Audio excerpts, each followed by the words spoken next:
I try to, but with the money I don't. Life ain't easy when you going fast.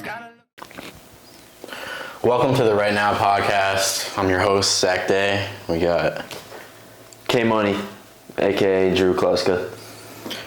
Sweet. So let's just start out. Like, why are we even doing this? Like, what? Like, how did this come to be? Well, I know I mentioned this, what was it, like 2019? So like over a year ago, probably. I brought it up a long time ago, and it literally just never came to fruition. Mm-hmm. We'd talk about it, and talk about it.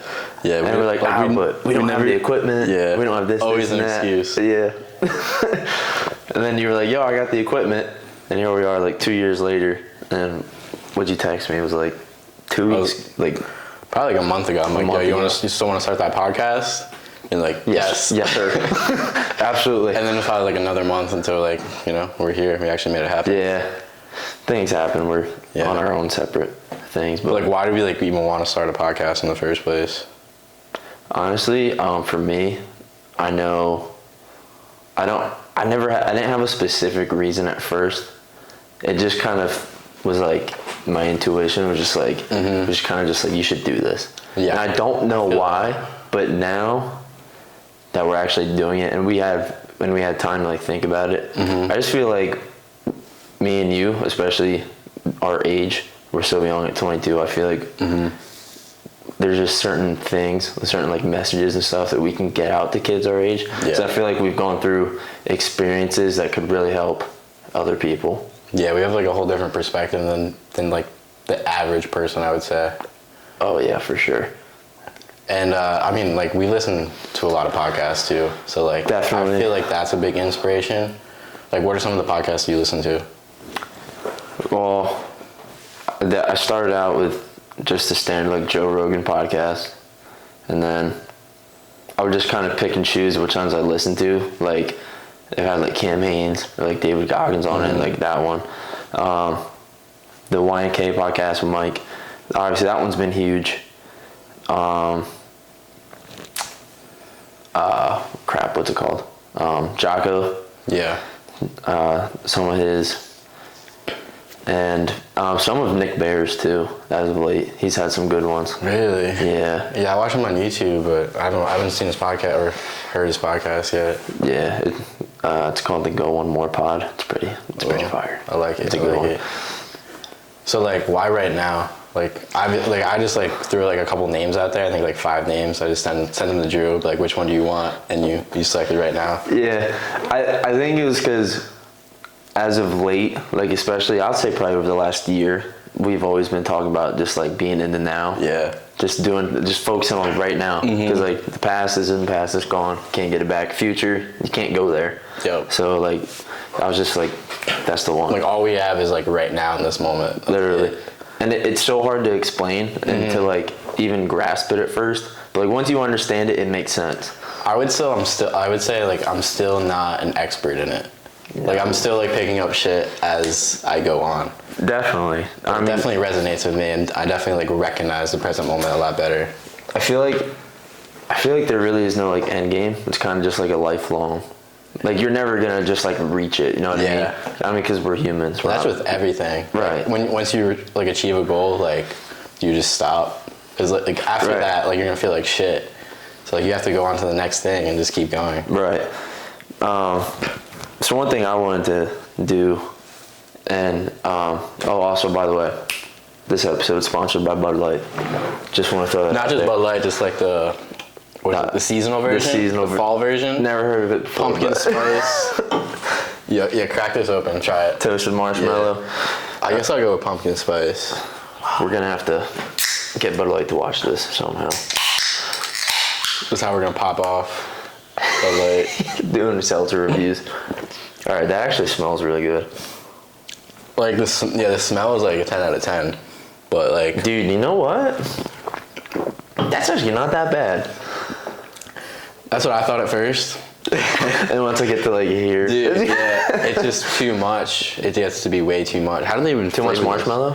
Yeah, it's just like, you know how like you eat like a cake and it's like too rich? Sweet. or something. Yeah, I guess that won't, yeah. Yeah, whatever. I'm just gonna send it for now. No, yeah, it's Friday, so. Yeah, it's interesting. Yeah, actually, this one's not as bad as I thought it would be. What is that? Yeah. What's that one? The pumpkin? Pumpkin spice. Nah, it's fall, dude. Mm-hmm. It's white girl season, you know? So, me and Drew actually haven't seen each other in what? Since Labor Day. No, I mean, yeah. Labor Day, that night when we went out. That was Labor Day? You, Lane, and Jake, yep. First weekend September, and that was a night. Yeah. But yeah, and it's October 22nd now, so it's been a while. Couple months. So, I mean, we definitely have something to catch up on, but we also have a lot I feel like that we have a lot we could talk about and explain too, just from like the past. Yeah. Because one thing I wanted to do, not necessarily, well, I guess might as well, like especially with the first episode, was just kind of like go into like your background, just from like the beginning, and just like how you got, just like all the steps and how you got to where you are now, the things you went through, your wins, your failures, how you learn from them, all that stuff. Because obviously, you're the owner of Sun City. It's not like you just woke up one day and was like, yeah, I'm gonna do that. Yeah. I had to start from somewhere, you know what I mean? Yeah, definitely.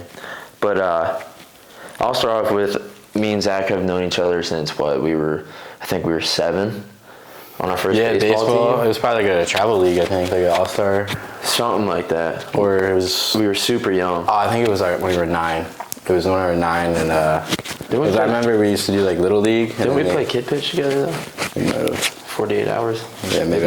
I don't think I like actually like knew you, but like you were just like there. But we definitely became like friends though when we were like 9. That was the start. Yeah. So I mean that's. I don't even know. I'm not good at math. What is that? It's like 12, 13. Dude, that's on the wrong years. guy. Like, yeah. So 20, 22. Oh shit. A long time. Yeah, figure it out. We played baseball. Yeah, figure it out. Plug it in the calculator. But yeah, we've known each other from super young age. We just started with baseball. Played baseball. I played all the way through high school, a little bit in college. I'll never forget that one day at baseball tryouts, sophomore year of high school. Yeah. My man, we're warming up. Now you warm up like 10 feet away, just starting light. Zach, you ready? Yep. First throw.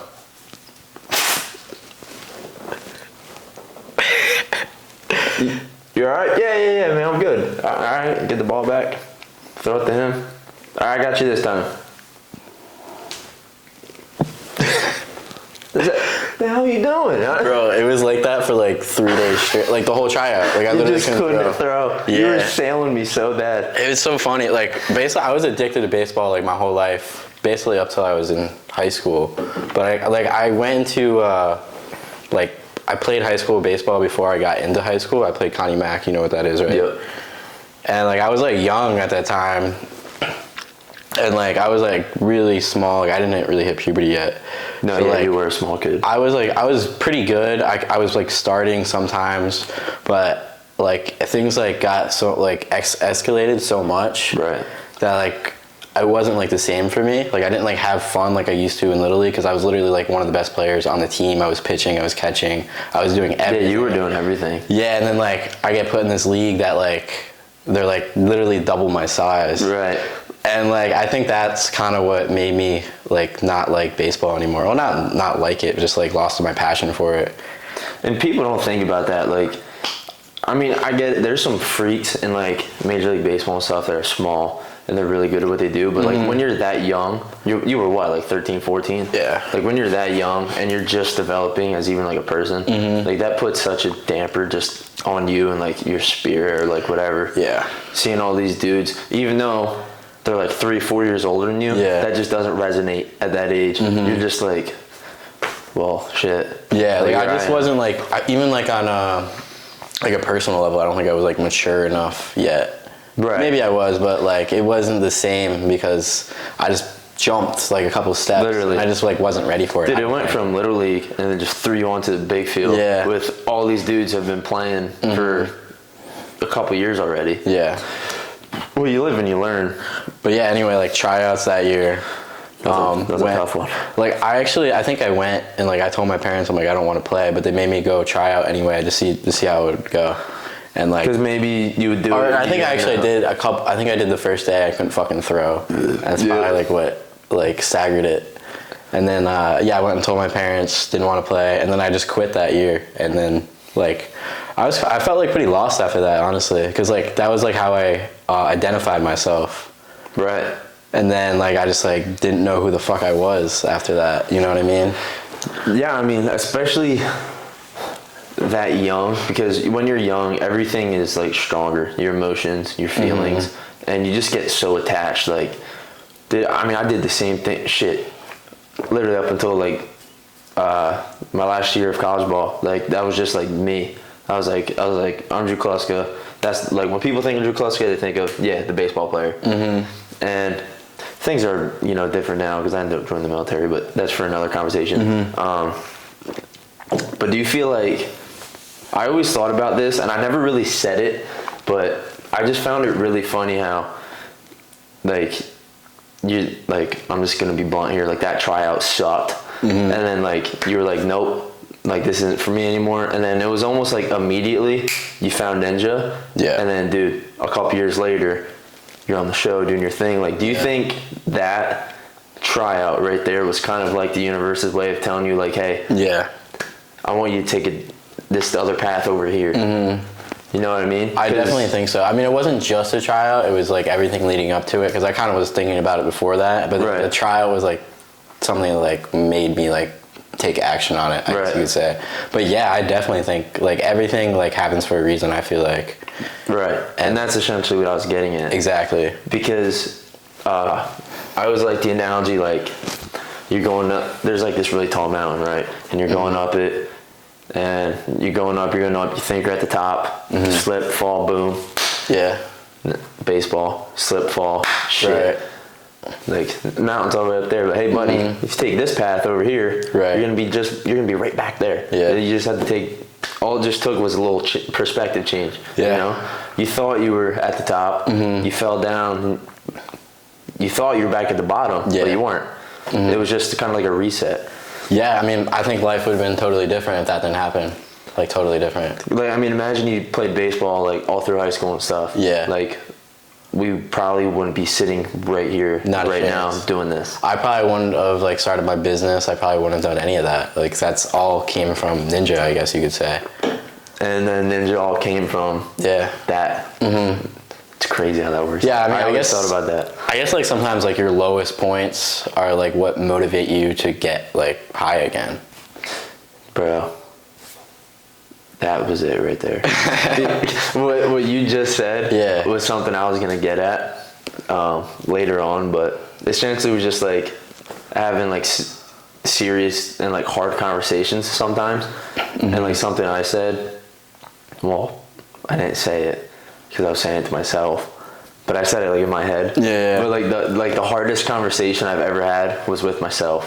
Absolutely. You know what I mean? It was the most important one, but it was also the hardest, because it takes a lot to look in the mirror and be like, I don't like this, I need to change, or like I need to do XYZ, but we'll get there. I still want to stick on you.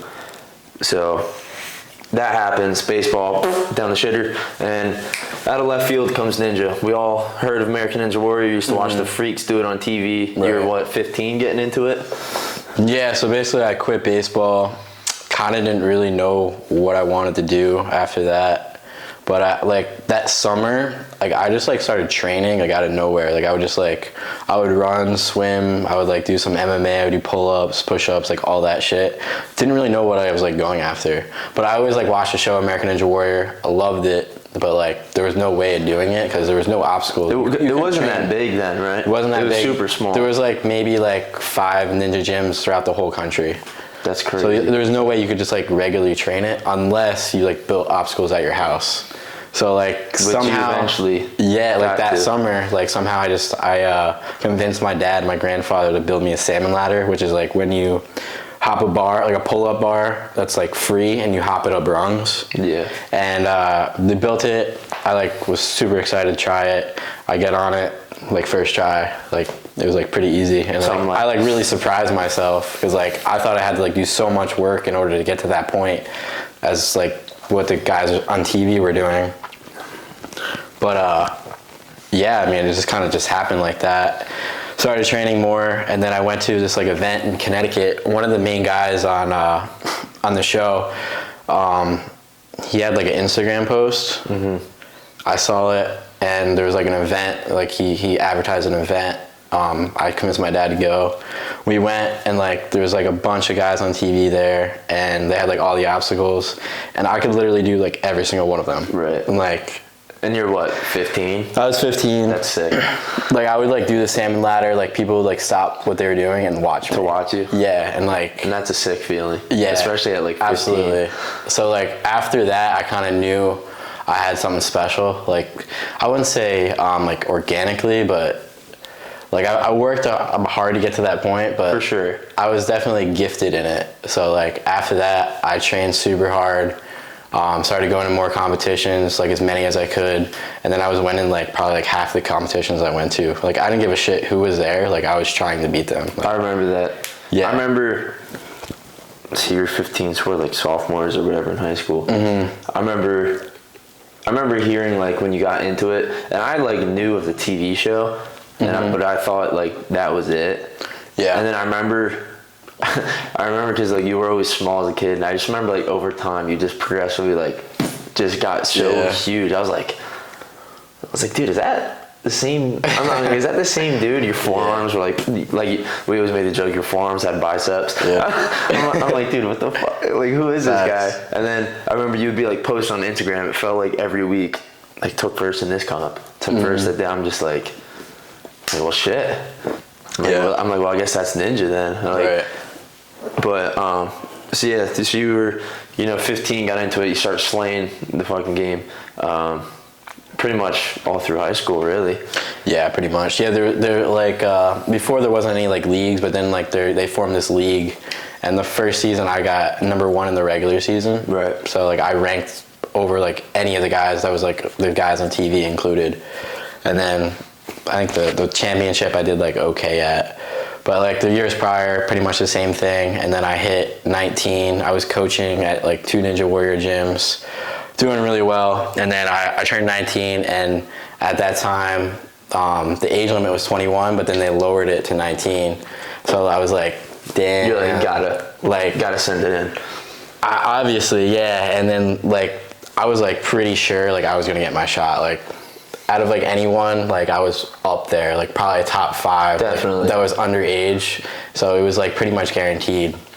So I will say, like, I remember when you told me that you got the call to go on the show. It was right before I left for boot camp, and I like obviously I was like super proud. I'm like, dude, like that's awesome. Like one of my best friends is gonna be on national television. Mm-hmm. But like on the other side, I like wasn't surprised at all. I'm like, yeah, well, no shit. I'm like, yeah, no duh, he got the call. Like, yeah, like look what he's been doing. Mm-hmm. So you got the call, 19 years young, right? Which is insane. And at the time it was, yeah. Now it's like 50. Yeah, now it's kind of. Yeah. They even don't they have like kids? Yeah, they have like a junior show. But like the 15, 16-year-olds now, like they're like the best. They're insane. Yeah. It's because they're cheating. No, I'm kidding. But honestly, like when I was like 17, 18, like that was probably like when I was like at my best, actually. Well, yeah, your body's going through puberty, dude. You're on natural steroids all the time. Pretty much. Your body's just and I was just so light, and I didn't get injured. So yeah, you were like 140 back then. Yeah, and like with this stuff, it like there's a lot of fear involved. Oh, like you have to like jump, like give up your body, throw yourself through the air like 10 feet, 15 feet, whatever. No, I'm not about that. Yeah, it's a lot of fear. And when you're that young, like you don't really have that fear. It doesn't really register in your brain the same way it does as an adult. So no, yeah, that's so true. Yeah. So yeah, And I remember like people would always talk about it, like, dude, do you want to, like, are you gonna go on the show? Are you gonna do this and that? You're like, yeah, I gotta be 21. You gotta be 21. Right. And then I feel like at the time everyone thought I was like bullshitting. yeah, right. Yeah. It's like Maybe even I thought I was. I don't know. Yeah. And then we're like, oh, only like 2 years, dude. Like it's coming. And the next thing you know, it's like, bam, they changed the age limit. Yeah. And then so you get the call. But I don't even know, what was this, like spring of like 2018 or something? When it was? I don't even remember, dude. Yeah, I think God it was 2018. bless you. Yeah, thank you. Yeah, 2018. Yeah, because I was at boot camp. That's right. So 19, get the call. 2018, and then you hit some adversity. I'm not gonna sit here and say it for. We don't even have to talk about it if you don't want to. We can. But you sure? Yeah. All right. But you know, you hit some adversity. And it's not something a normal, everyday 19-year-old kid has to go through. Yeah. So, do you want to just explain? Yeah, I'll kind of like happened? take you through the story. So basically, I was like throwing these events, trying to get ready for the show, inviting everyone out that was planning on getting on the show. And I was at this event at my home gym. Everything was like totally fine. Like we were lighting it up, training like super hard. And then like at the end of the event, I have like 4 missed calls from my mom. I'm like, why the hell is she like calling me up right now? Like she knows what I'm doing. Right. Call her back, like she's like flipping out over the phone. I'm like, what the hell is going on? And she's like, your dad had a heart attack. And then like I was like in shock. Like I actually like didn't like feel anything when it happened. Like when she initially told me. The world just kind of like stopped turning. Yeah, I mean, you're just kind of going into shock, and like I actually like didn't really have any emotions.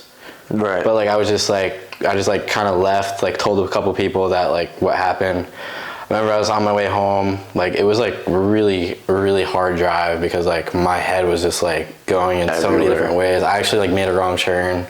It like took forever to get to the hospital. I get to the hospital, like on my way there, like I think like everything's gonna be fine. My dad's like 53, he's in good shape. He was working out, eating healthy. And then I get there, my neighbor's there. She like brings me in this room. My mom, my sister are there. And then my sister just comes up, like hugs me, and she's like, he's gone. And like, I like fucking screamed, bro. Yeah, it's, cause that's something, dude.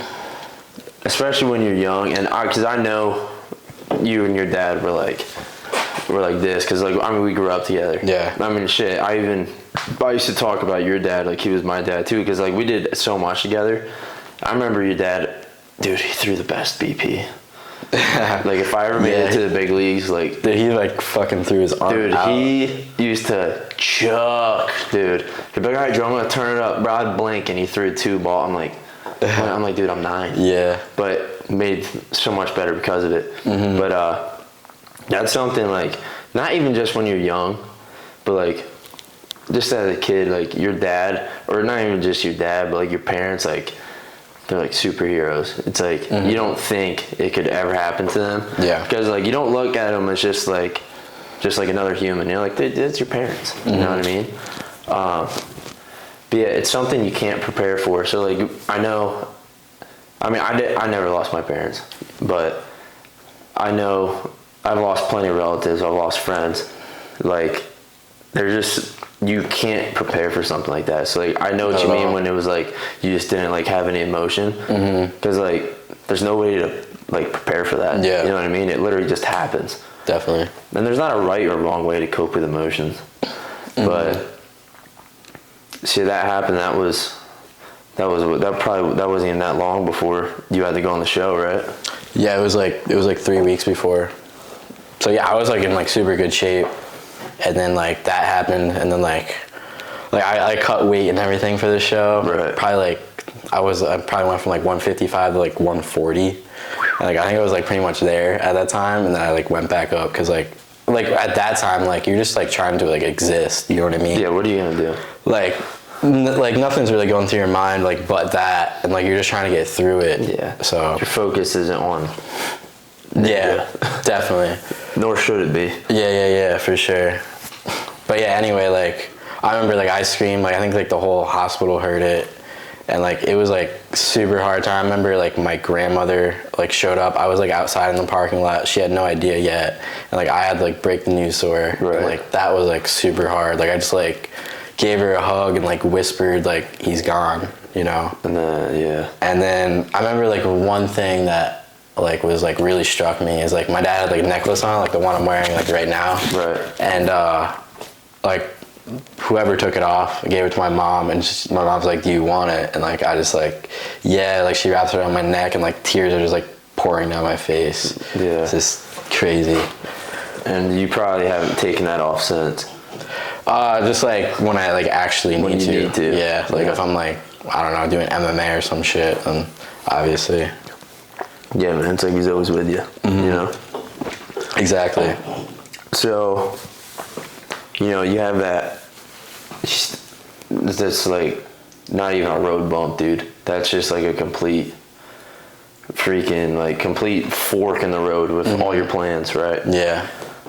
And then it comes time, the show comes up. What is going through your head during all that? Yeah, I'll take it back a little bit. Like, so my dad's funeral happens, and like everything's wrapping up, and like I didn't get the call yet, but like at the end of the funeral, my phone like rings. It's 818. That's like the number that you get, and like I got the call like literally at the end of my dad's funeral. Like I don't know, it's kind of like a weird thing. That's crazy. Yeah, it's kind of like it was meant to be, but yeah. Then I had like maybe like 3 weeks to train, so like train as hard as I could, but it was like really hard to do at that time. For sure. But I did the best I could. Like I still trained, still dropped all the weight, and then show came up, and like that's like a whole experience in itself. It's not just like you go on the show and you compete. Like you got to go do this. You got to do B-roll. You got to do interviews. Like I had to like kind of like do this, but like in front of like people I didn't know. You had like a whole like segment, so to speak, done on you too. Yeah, exactly. So like it's all that, and like that's a lot to deal with like when I'm like at the lowest point of my life. And then the show comes out, and like I have like a bunch of people come out to see me. There's probably like 20 people there that came to see me. I'm a rookie. I don't think like a lot of people know who I am. Right. And then like it's my time to go. I like go to step up to the starting block, and like everyone's like just chanting like all day, and I'm like, holy shit! Like, bro, this is real. Yeah, like I didn't expect like the crowd was probably like going like harder for me than like anyone else. Right. Like that's like a lot of pressure to take on. You know what I mean? So like I'm shitting my fucking pants, dude. bro. Yeah. Anyway, I'd be like, hold up, I need a bathroom break. Seriously. And then like it's my turn. Like I get through like the first whatever obstacles. I fall on, I think it was the 5th obstacle, and like it was one more left. But and like I thought I was gonna like easily get through it, and like I had the skill to get through it. It was just probably like the moment. But I made it far enough, fast enough. I think I was like 12 and like the top 30 move on. Mm-hmm. So easily make it in the second night. Get in the second night. I beat the obstacle that I failed on. Get up the warp wall. Get past the salmon ladder. Then I fell on the next obstacle, which took out like a lot of the competitors. And the top 15 move on to Vegas, and I think I was number 9. And I was also the youngest person ever to make it to Vegas at the time. Yeah, I do remember that. Youngest national finalist ever at the time. So that's pretty much how it happened. Which is sick, dude. And then I think there's like, it was like 1 to 2 months between, it was Philly at the time, and then Vegas. So I think I trained like actually a lot harder. Like things were like a little better as far as like training and like cutting the weight and all that shit. Get to Vegas, that was a cool experience too. Like literally fly to Vegas by myself, get like this nice ass room. I think it was like the Palms in Las Vegas. And I'm there for like probably like 5 days before I compete. So it's kind of like a little mini vacation, but it's also like a lot of time to think. I get to see the course, all that shit. Did you have to pay anything for that or no? They pay it all? No, they pay it all. That's sick, dude. But I mean like they don't really like pay us. You know what I mean? Yeah, that is true. You only really get paid if you win, and that's like $1 million after tax, it's probably like 600,000. So like, you really can't get rich doing this shit. But hey, I'd take it. You can create a business. I'd take 600K right now. Absolutely. Yeah, but Vegas shows up. Stage 1 is like probably like my biggest fear, and like I ran like middle of the pack, and like now it's like all the top athletes are there. The top 100 athletes in the world show up in Las Vegas. I think I'm like in the middle of the pack, and like at first like no one was clearing this course, and like the top guy who I looked up to, he fell on it, and like so you're like shit. Yeah, like it's definitely nerve-wracking because like I worked all year round for this, worked super hard, and like now like the fear is like getting in, and like you constantly just have to fight against that fear, and like not like. Because there's one side of you, like your inner bitch, I would say, I hate that. Is like fucker. being like, bro, just like go out there, just try your best, get it over with. Then there's like another side of you, like, no, motherfucker, like I'm going for this, and like I'm gonna finish this shit. Especially at 19, bro. Like just kind of getting thrown into the spotlight. Yeah. Because literally a year before, you were in fucking high school. Yeah. Like, and then it's kind of just like, hey. You're going to be on national TV, and hey, by the way, we're going to put you with the best athletes in the whole world. Yeah. No pressure. Crazy. But yeah, anyway, stage 1, it was it was definitely the run of my life, because obviously I was like super nervous for that too. And like people don't realize, like when you get nervous and like your heart rate goes up and you go into like fight or flight, and that's when your mouth dries up. Stress, dude. And like you get cortisol. tired so much faster. Like what I could do on the show and what I can do in training, totally different things. Dude, yeah, totally different things. Your adrenal glands just completely dump. Yeah, and like I haven't had that much experience on the show yet. Like if I had a lot of experience, I could get to that point where I wouldn't get that nervous. But first time. Anyway, stage 1, it's like a super long course. Like you can like stand on the platform and like look like where the buzzer is, and it's like a distance, yo. And these obstacles are like, some of them are like 20 feet up, like over water. Yeah. Like one of them's kind of like you hold on to this bar, and it's a track system, and you slide down like kind of like a roller coaster. I remember watching that. Yeah, and that then shit's sick. And though. then you launch yourself, and then you catch another one, and you do like the same thing. Yeah. So the obstacles are pretty tough there, at least for me. Probably like my biggest weakness, because I'm more of like an upper body guy and endurance guy. But anyway, I fought through that. I was like on the last seconds. There was like 5 seconds left. So tired. Anyway, beat it with 5 seconds left. Hit the buzzer. Yeah, exactly. And then move on to stage 2. I think there was like 30 competitors that beat stage 1. So then I was like in the top 30, and then we move on to stage 2. And then you fell out at stage 2, right? Yeah. So there was, I think 2 or 3 people who beat stage 2. I made it the second to last obstacle, and then I made it to like the last transition on that second to last obstacle. Damn. So I made it like super far. I believe I was top 10. They never came out with like official rankings, but ain't no doubt, dude. Yeah, I'm pretty sure I was not top 10 and like rookie of the year. Like I made it the furthest out of the rookies. Oh, so fuck yeah. But I don't know if I made it like faster to that obstacle, so it's like kind of up in there. But I know I made it as like further in the course than anybody else. Dude, I'll put money on it. You were top 10. Dude, I will. Yeah, I mean, I pretty much tell right now, dude. Yeah, I'll grab there's no way it's $2 out of my wallet that I have. Make it 4, baby. But yeah, that's pretty much the journey.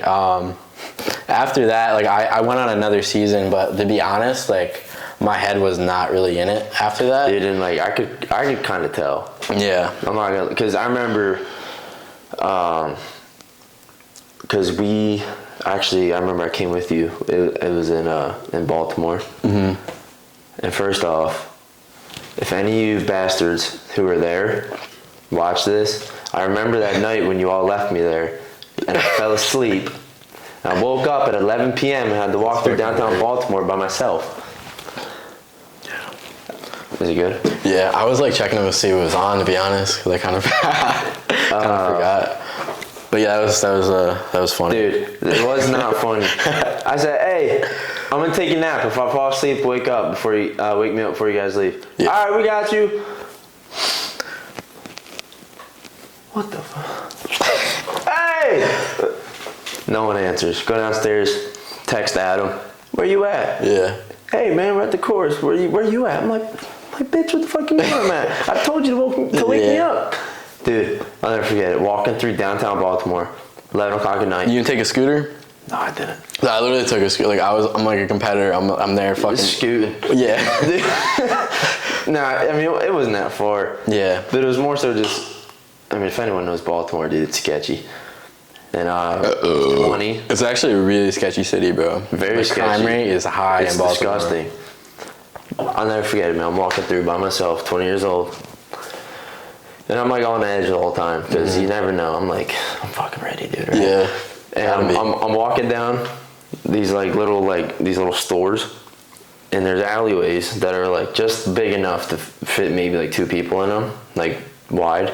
And I see this hand reach out at me, bro. I turn.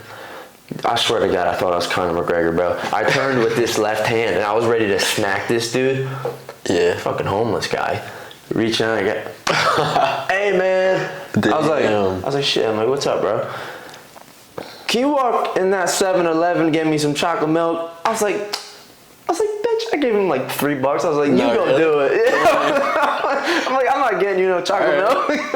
It was just so weird how it was so specific. Hey man, can you go in that 7-Eleven, get me some chocolate milk? I'm like, dude, if it wasn't chocolate milk, you probably would have done it though. Yeah, I mean, let's be real, dude. If you said it was like a Gatorade or something, like, I'd have been like, yeah, figure it out. Yeah. Chocolate milk. Listen, I've been there. I said, hey man, here, take these $3. I'm gonna get going. But I remember that, bro. You didn't. Oh, dude, that was such a late night. You didn't even run till it felt like it was like 1 a.m. Yeah, a lot of people don't realize that. Like literally, you start running when the sun goes down, and you stop when the sun comes up. So you could be anywhere between like 9:30 to 6. Which is just disgusting. Yeah, it kind of sucks, but it's kind of cool experience. Yeah. And it was right on the Inner Harbor, and it was. Yeah. I'll never forget. It was April, and we were out there shirtless because we all painted up. Yeah, dude, it's like 30 degrees outside. Yeah, dude, I feel my like nipples were rocks out there, dude. I could have cut a damn car with that. Yeah, no doubt. Yeah, we definitely caused some ruckus. Cause like the security, cause like I was like I went to go get interviewed after my run, and they just bring you to some like hotel or some shit, and I went to like come back in, and like the security guard is like stopping me. He's like, "Are you with the All Day Boys?" I'm like, "Damn right." Cause I guess like everyone was like sneaking in. Bro, I hopped the fence. I'll be straight up. 2 nights in a row. Yeah, and I didn't pay. Yeah, and this guy's like trying to like, I don't know, just like talk shit. I'm like, bro, you are my security. Right. Dude, I'm soaking wet. I just ran. Yeah, like crazy. What, do you think I did this for fun? But yeah, it was a cool experience. Dude, but yeah, anyway, the fun. second year, I made it past the first round. Actually, like barely. I think I was 30th. Dude, I'll never forget it because you came out cooking, and you had to do. It was something, you were like running across something and your foot just slipped, dude, and you literally, it was just like a free thing, you just missed it, and everyone was like, fuck, dude. Yeah. And you like, finished 30th. Yeah. I remember you were up all night like bugging out about it. Yeah, I mean, obviously at that point I thought my run was done because it was only like the 4th obstacle, but it was like a super hard balance obstacle, and like you can, like anyone get taken out in that. And that's probably like my biggest weakness, I would say. For sure. Because like the upper body shit, like, I don't know, that's just my thing. I feel like that's just like, I feel like this show is just like upper body shit, and then it's like one balance obstacle, and then they just throw it in there. Yeah. Like, hey, by the way, go do this. Yeah. Exactly. But yeah, then after that second season, dude, I remember that, you know, we were in school, we were both going to Northampton, and when I was going back to school, you were on your way out. And I remember I kept asking you, like, what you were going to do. You're like, you know, dude, like, I don't really know. And there's nothing wrong with that. Because I hate how they tell you at, like, 20 years old, you need to have it all figured out. Yeah. I mean, fuck that. Like, and I was just like, hey, whatever, man. You live and you learn. Child of tribulations, find out what you like, what you don't. And I remember out of nowhere, I think I was coming back from, like, a drill weekend or something. And I just remember being on Instagram. There was something about like Sin City. I'm like, dude, I think like you followed me, like my Instagram page. Okay. I'm like, what the fuck is this shit? I click on it. I'm like, oh. And then I remember like we talked about it. I'm like, well, that's actually sick, and it's a really good idea because there was nothing out there like that. So how did you even get to that point where Sin City came about? Yeah, it was kind of a slow process. So me and my one friend Adam, we worked at the same ninja gym, and we were coaches there. And just like randomly, we built this warp wall for one of the kids that went. So we did that, didn't really think anything of it. Then we did another basement one, and that one actually went terribly. Like we put it together, and we're like, what the fuck did we just do? Is that supposed to be a ninja court? What the fuck? Exactly. And then, honestly, we totally dropped it all, like the whole idea for like probably a couple months. And then someone hit me up on Facebook, and they said they want like a basement course. And like I was like, Adam, you down? He's like, yeah. And like we just somehow, like me and Adam just went down in the basement, and like out of nowhere we just got like all these ideas on what we could do, because like before we really didn't like think of it that hard. You kind of just did it. Yeah, we just kind of like we literally winged the ideas, like looking at the ceiling. We could do this here. We're gonna make 2 boxes. That works. Yeah, and then like that project went like amazingly awesome, and then I'm like, let's make a business out of this. And I remember at the time, like Adam, he had like a salary job offer to him to like go coach at a ninja gym. Right. And like I think we were like in Panera, and I'm like, I just basically like talked him out of it. Like not like totally talked him out of it, but I'm like I'm ready like right now, and like I was like, I trust you, like let's go and like follow through with this, like some shit like that. And yeah, we did. So I just like started advertising it on social media. And then there was like a big event that like all our target audience was gonna be at. It's called the National Ninja League World Championship. And we just like no one knew about us, but then after the event, like everyone knew about us, because we got a booth, we advertised a shit ton, we gave away a free build. So that was like a couple grand, we just like gave it away. But like to start a business, to get that exposure, dude, that's what we did. Was that that mega wall, dude? Yeah, it was a mega wall, and you were part of it. Yes. Never. That was one of the hardest builds ever. Doing that again. Yeah. Good experience, but fuck. But yeah, that's pretty much how it happened. Like when I got out of college, like I had pretty much had no idea what I wanted to do. But I think like podcasts and like YouTube videos, like I was just like really into becoming an entrepreneur and like being business oriented. Absolutely. Like I don't regret it at all. Like I love being an entrepreneur isn't like easier, but it's like you get to do your own thing. You're your own boss. You have to have freedom. Yeah, it's like you create it. Like no one else is there to create it for you. You have to do it. You wake up, dude. You work when you want. Mm-hmm. You like do what you want. It's like good and bad. Cons, yeah, because you have to be disciplined. You know. Oof. Yeah, I'm definitely still not perfect. Like I definitely still need to get better. Never will be either. Yeah, absolutely. But shit, you can try, right? Mm-hmm. But yeah, it pretty much just happened randomly. Like I got the idea, and like I didn't think of it that much. I just went for it. There were so many things I had no idea how to do. Like create a website, like advertise, marketing. No idea how to do it. I just went in there, and you're like, yo, I'm gonna learn this on the fly. Yeah, and like, pretty much with everything I've done, that's like how I did it. Like just go in on the fly. And like even with like American Ninja Warrior, like yeah, I just went for it. Like didn't think about it, just went for it. I feel like there's almost like kind of like a beauty in just kind of saying like fuck it. You know what I mean? Mm-hmm. Just like I don't have much experience, but yeah, fuck it. Like, because what's the worst thing that happens? You fail, mm-hmm. and then what? You can literally do anything else. Yeah, like it's not the end of the world. Yeah, I'm sure you learn something from that failure too. Like everyone knows this shit. Like it's not rocket science. Right. Like you learn from your failures. Like they're not actually failures. They just get you to the next point. You learn, dude. Yeah, just don't repeat it. You know, that'd be insanity. Yeah, I can't really speak on insanity, but. Dude, yeah, I'll never forget that. Dude, I had no idea what I was getting into with that mega wall that day. He was like, yo, you want to come help? I'm like, fuck yeah, man, sure. Yeah. Rolled up, I'm like, dude, what the fuck is this? But like, that was our first one we ever built, so like we just like acted like we were fly. I mean, like me, like it was actually different for me because like I wasn't the builder. Like Adam was like the builder. Yeah. I mean, like I was there picking up shit, obviously getting better as we went, but like I wasn't like in charge at all. Like I have no idea what we're doing. I'm just tell me what to do. Right. And I'm just as clueless. I'm like, dude, I don't know what the Dude, hell. you're like I'm putting doing. this thing together and you probably don't even know what it is. I didn't know what the fuck. Yeah, we're building a mega wall. I'm like, bro, that's great. What is it? And what do you want me to do? Right. Pretty much, I ended up working with Sin City for a while. I was pretty much just the muscle behind it. Mm-hmm. Needed something big, needed me to move something. You called K Money because I got it done every time. And then I would have, dude, and Adam, if you ever see this, I'm sorry, but I had the occasional meltdown on Adam sometimes. Because, dude, you remember the wheelbarrow situation? Yeah. Mm-hmm. I'll never forget it. Yo, you want it in the bed of the truck like this? No, the other way. All right, I got you. Flip it around, put it in the bed of the truck. Mm-hmm. No, the other way. Yeah. Oh, so the way I just fucking had it, right?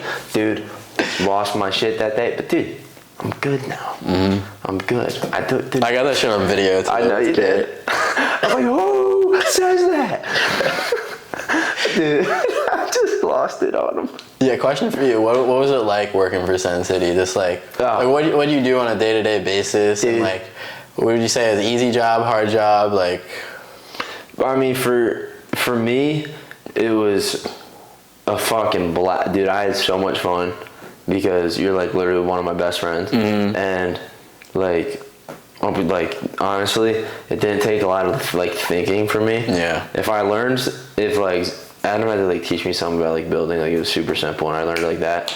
And you don't really need to think to like pick up heavy shit and move it. Yeah. You're like, yeah, man, can you help me pick up this huge piece of wood? I'm like, fuck yeah, I can.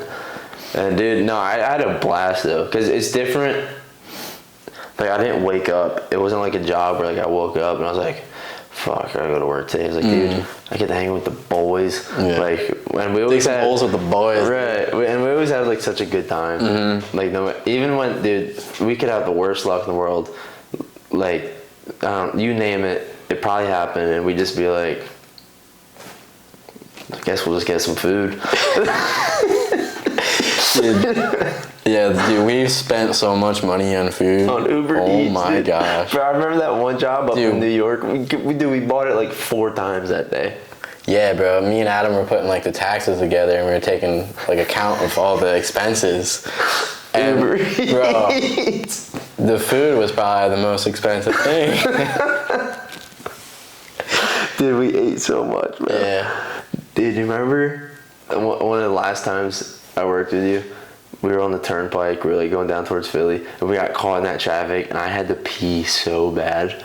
Oh, yeah. And that was like, I think it was on the way there. Yeah, and it was like 7 in the morning. Mm-hmm. I'm looking around, cars on both sides, no one's moving. I'm like, Zach, dude, I have to go now. Mm-hmm. And you're like, dude, come on, right? Like, we're not that far. I'm like, dude, yeah, you're not understanding. Like, I have to go right now.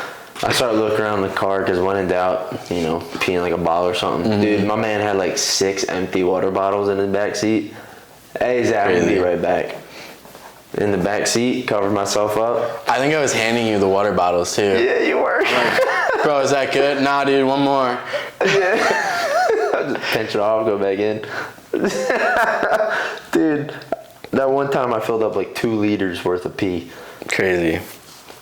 It was... They're sitting in my car. And it's stuff you can't make up either, nah. Dude. Like, you can't make that... It happened, trust me. Right there on 476. I'll never forget. Oh my gosh. Yeah, it was a good time. Mm-hmm. I'm going to tell that to, like, my grandkids. Hey, man, you care if I drink that? Oh, go for it, bro. Right, yeah, go for it. Thanks. Tell us what you think. Maple pear. I don't know. Toasted marshmallow wasn't too bad. We'll see how this goes. That's like one of my favorite sounds. Just the can opening. Honestly, dude, it is a good... That's when you know, like, it's going to be a good night. Yeah. You know what I mean? Mm-hmm. You hear it. Got some boys over, dude. Absolutely. What can go wrong? Not maybe drink too much, but that's about it. You'll recover, right? Yeah, I've always have. So far. Yeah. So, Sin City now. What is next with that? Yeah. What's the next move? So the building's done, like totally done. So like literally right now, I'm not making any money. Like I haven't made a dime in like probably a month and a half. But you're cooking up some ideas though, right? Absolutely. Cooking up something big. I'm definitely just not sitting here. And if you are, dude, I'm not gonna judge.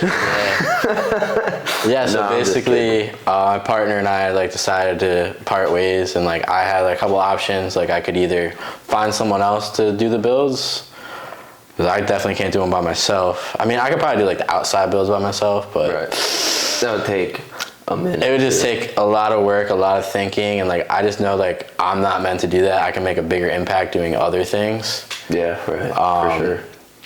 So yeah, like I could either find someone else, or I could just take the brand and like throw it into something totally different. And like me and my brand, like we've done a lot, like on Instagram, email, like just in the community, we've gotten our name out there. Like we're one of the most recognized brands in Ninja.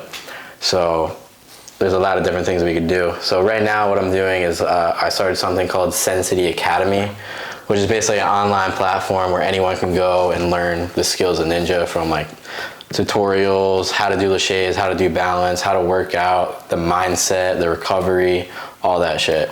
And like I'm almost done with like my first like package. Dude, that's right now. sick. Yeah. How long were you like sitting on that idea? I think since like April. Like I came up with the idea in April. October. Yeah, it was just an idea for a while. I would say like a month and a half ago, I started it up, like started recording shit, like teaming up with athletes. I'm not doing the videos by myself. I'm teaming up with athletes, like the best athletes that I know that can teach the skill. I just go to them and they teach it, and I just team up with them. And yeah, that's pretty much it. Like I got all like, I had to make some moves. Like the camera that we're recording on now, got the camera, the tripod, the lights, gimbal. I have a drone. So I've made like a lot of investments. Definitely put myself in the hole, but I think you'll get a return on investment for sure. Yeah. And there's still a lot to figure out. Like I haven't gotten it all figured out. I pretty much just figured things out as I go. It's kind of how I work. Notorious for it. Hey, if it ain't broke, don't fix it. Yeah. You know what I'm saying? I feel like that's where you're at right now. Yeah, I mean, like, I don't know if it's gonna work. Just like with the building thing, like I had no idea if that was gonna work. We just kind of went for it. But like, you can like hope it works, or you could just like make it work. True, and I mean, and then think about like if you just never even did it. Like it's like, oh yeah, that's a great idea, but nah. Yeah. Yeah, and that goes with what I said before, and how like, what's the worst thing that happens? You fail. And then what? Maybe you tried out the building, right? And like, if it didn't work, and then maybe this comes about. Yeah. Like, but who knows? Because the building ended up working out. Exactly. But I mean, I would say a big thing is like just not being afraid to fail either. Like, there's nothing wrong with failing. You know what I mean? I mean, so think about all the like successes that come from failures. Definitely. You know what I mean? Like, I feel like a lot of kids, especially like around our age, there's like, I feel like there's so many people out there that have really, really good ideas, but they just won't even say them or act on them because they care about what other people think. And, oh, what if I don't make it? Oh, people might think it's stupid. Like, it's scary, man, because there's so much to do, and like looking that far ahead, like no one really wants to do it. No one wants to put in. You know that how work. much you can do off this thing right here? Yeah, it's insane. Like that's also like the number one distractor too. Yeah, because you could just as easily be, oh man, I'm working. Message. Oh shit, I'm gonna take a break. Let's see what Instagram's doing. Right. And I'll go see what Twitter's doing. Next thing you know, an hour goes by and you're like, oh wait, what was I doing? Yeah.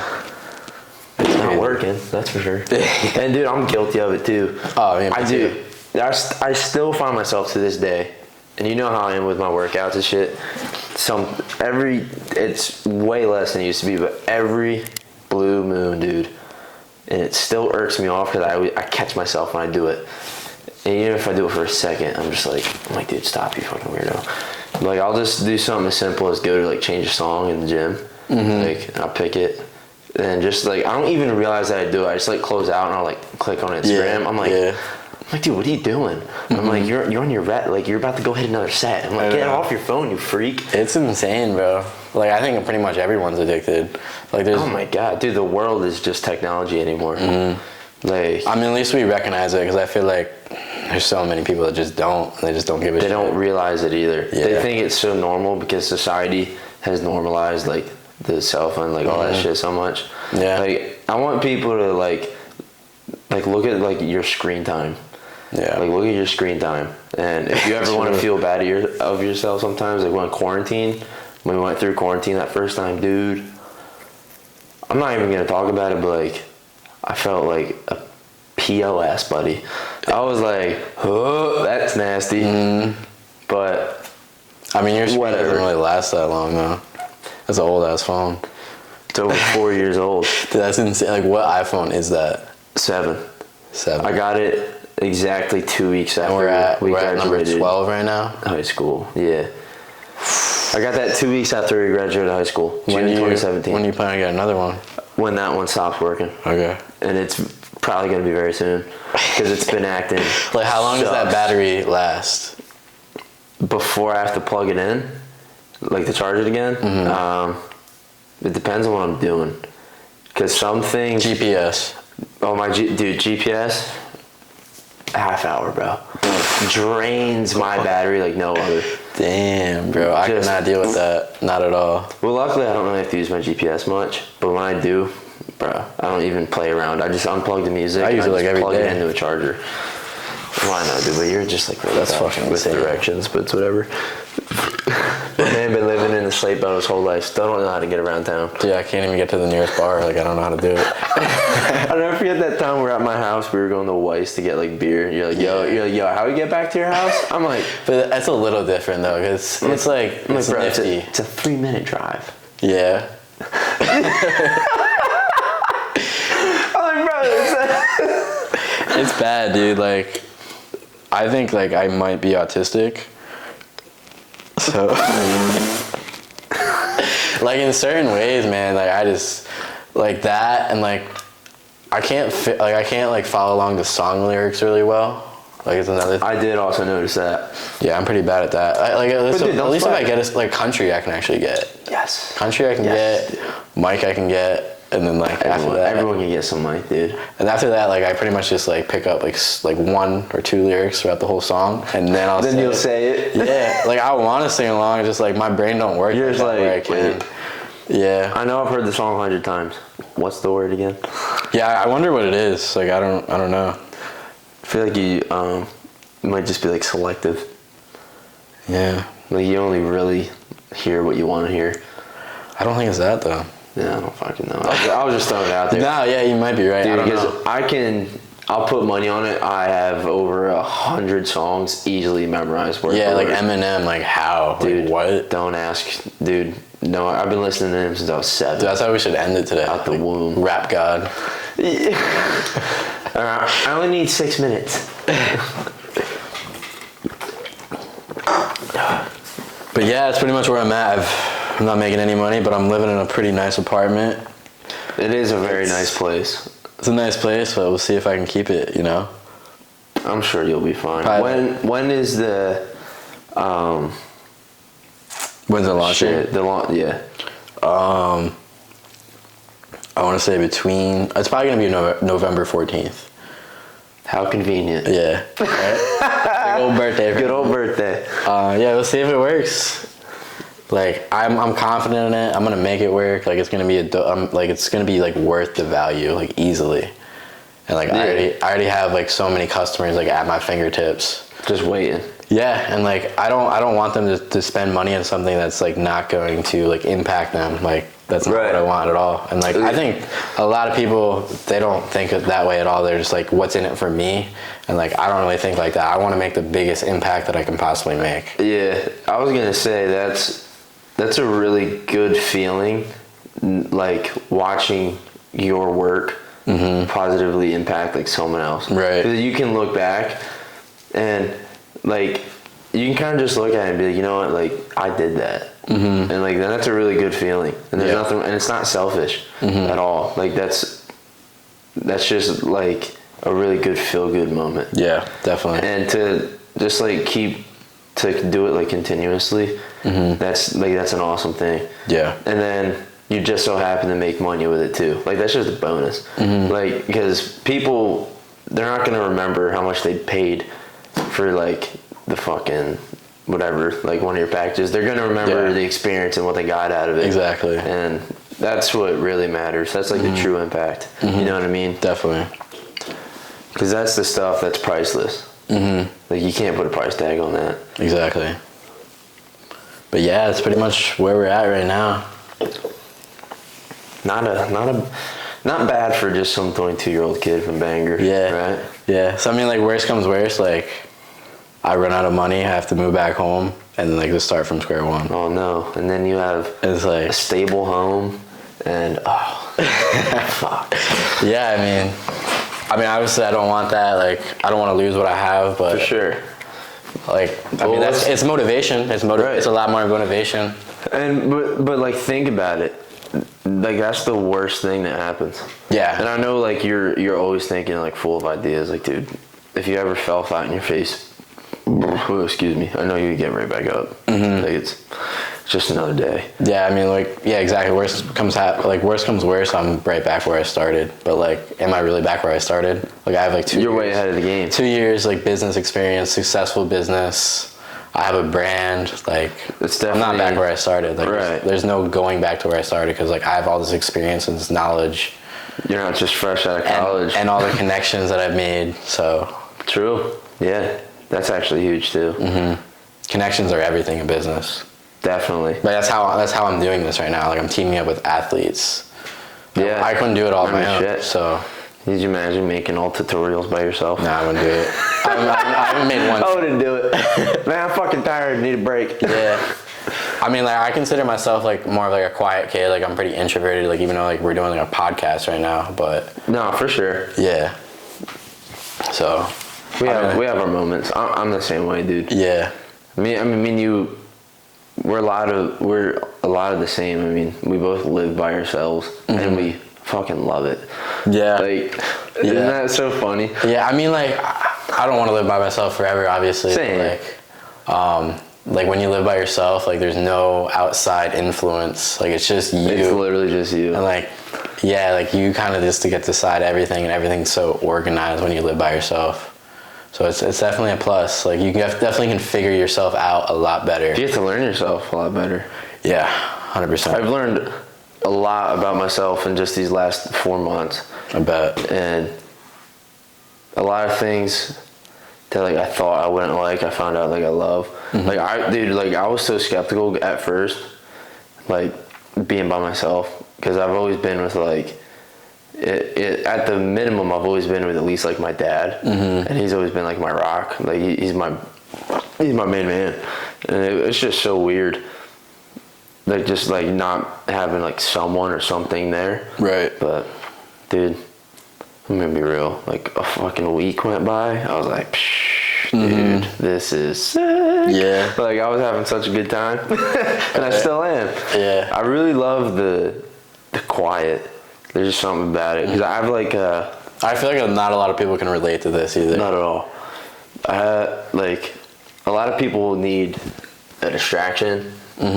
Like there's people that like, if they're just like, if it's quiet, they'll put music on. They just need something. Like, dude, being alone with your thoughts is something else. Yeah, it's crazy. Let's talk about the challenge that we did together. Oh, dude, I actually kept all those papers. Oh yeah, they're in my room at down in Maryland. But yeah, fuck yeah. So basically, me and Drew did this challenge. I don't know like why we did it exactly. Cause fuck it. Cause we can. Yeah. So basically, we locked ourselves in a room, like no electronics, no food, for 48 hours. So only time you could leave like that room was to use the bathroom. And you get just come like water right back in. Yeah. So you could just sleep, you can meditate, and you could write. And like that's pretty much it. I guess. Did we read too? I think you read. I didn't read. You didn't. I definitely did. Yeah. I wrote a lot too. But yeah, just 48 hours by yourself in a room, no food, just water, and you can use the bathroom. That was fuck. Yeah. And that was actually this year. It was right after New Year. We did that in January. I remember you talked about it, and I'm like, dude, you're fucking crazy. And then, like, a couple weeks went by, and you're like, yo, do you want to do this? I'm like, yeah, fuck it. Like, what's the worst, right? And dude, that, like, I'm not gonna lie, time went by a lot faster than I thought it would. But at first, dude, I felt like time literally stopped. Yeah. Like the first 3-4 hours, I was like, I'm gonna go fucking nuts. Yeah. Because I was good with like not using my phone. Like that was actually really easy, not using my phone, but it was just literally like, now what? Because I was always someone that like, even though I wasn't using my phone, I'd usually like listen to music, or I'd have like a podcast in the background.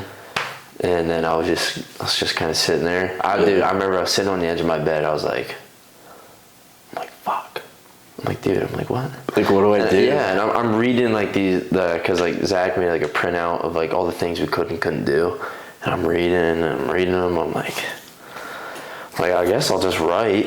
And then I remember I filled up like 3 pages of like notebook paper front and back.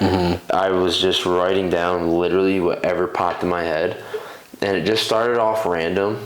Yeah, I remember slowly, I'm gonna say I was probably like halfway through the back of the first page, and all of a sudden I just started like writing down things I was grateful for, and it just filled up the rest of everything I was doing. And after that, it was smooth sailing because I just went. Well, like, when else would you do that? Like, if you didn't do like the never exactly. And then like that's like why we did it. So like, we got to know ourselves way better because like you're constantly filled with social media, music, other people, TV, all that shit. But like when none of that is around, it's just you and then your thoughts. Yeah, it's just you and your thoughts. Someone's thoughts can drive them crazy. I mean, dude, I went through a small period of time in my life where my own thoughts were like, dude, I was ready just to fucking burst. Like no one would ever know. It was for such a short amount of time. It was like probably 2 or 3 months, but like, dude, that's when I had to have like that conversation with myself. And now how I got to where I am today, how do all great things come about? From a fucking heartbreak. And that's how it came about. But anyway, that challenge, dude, those 48 hours, I learned so much about myself. I learned more about myself in those. I kind of want to do it again, almost. Honestly, just to even see the change, because there were habits that I set after that day that I still do to this day, 10 months later. Literally waking up and just. I always wanted to say at least like 5 things I'm grateful for. Yeah. Something as simple, and I like say it out loud too. Something as simple as like, I'm grateful I have like 2 working arms, because there's people out there who don't, and I'm sure they would give anything to have them again. Yeah. And it's just like the little things, because then like it starts your day off too in like such a good mindset. Yeah. Because I'm sure most people wake up and like, fuck, I gotta go to school. Fuck, I gotta work. Yeah. I'm like, dude, I have another day, and anything can happen. Literally. Like, that's the, like, perspective switch. Up until literally, like, 2 years ago, I was just, like, your average person, dude. I would wake up, do the same shit. I'm like, fuck, gotta go to work today. Yeah. Oh, shit, gotta go to school. And it's just, like, I wouldn't even think. It's like I was just, like, programmed walking through life. And most people are. Yeah, and they don't even realize it. Nah. They just think it's so normal just to wake up, work this job that you hate, just to live for the weekend. Like, dude, that is not normal. No. Nor should we normalize it. Like, it's not.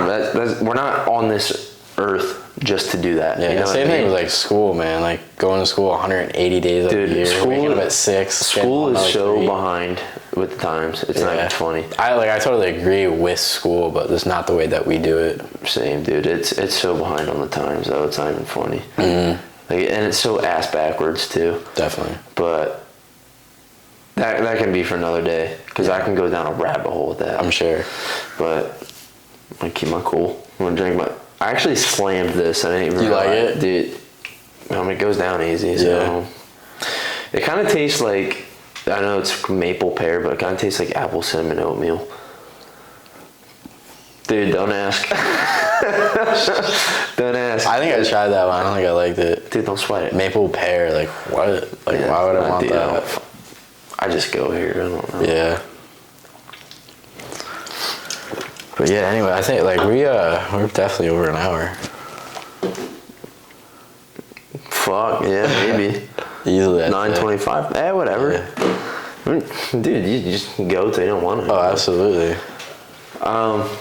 This is your first podcast ever? Yeah. Yeah. I didn't even think about it much. Yeah, only thing I did like an Instagram like live podcast. Shit. But like it wasn't like a podcast. It was more like an interview. Like I was like interviewing people. It was on like a Zoom. Yeah, pretty much. Pretty much.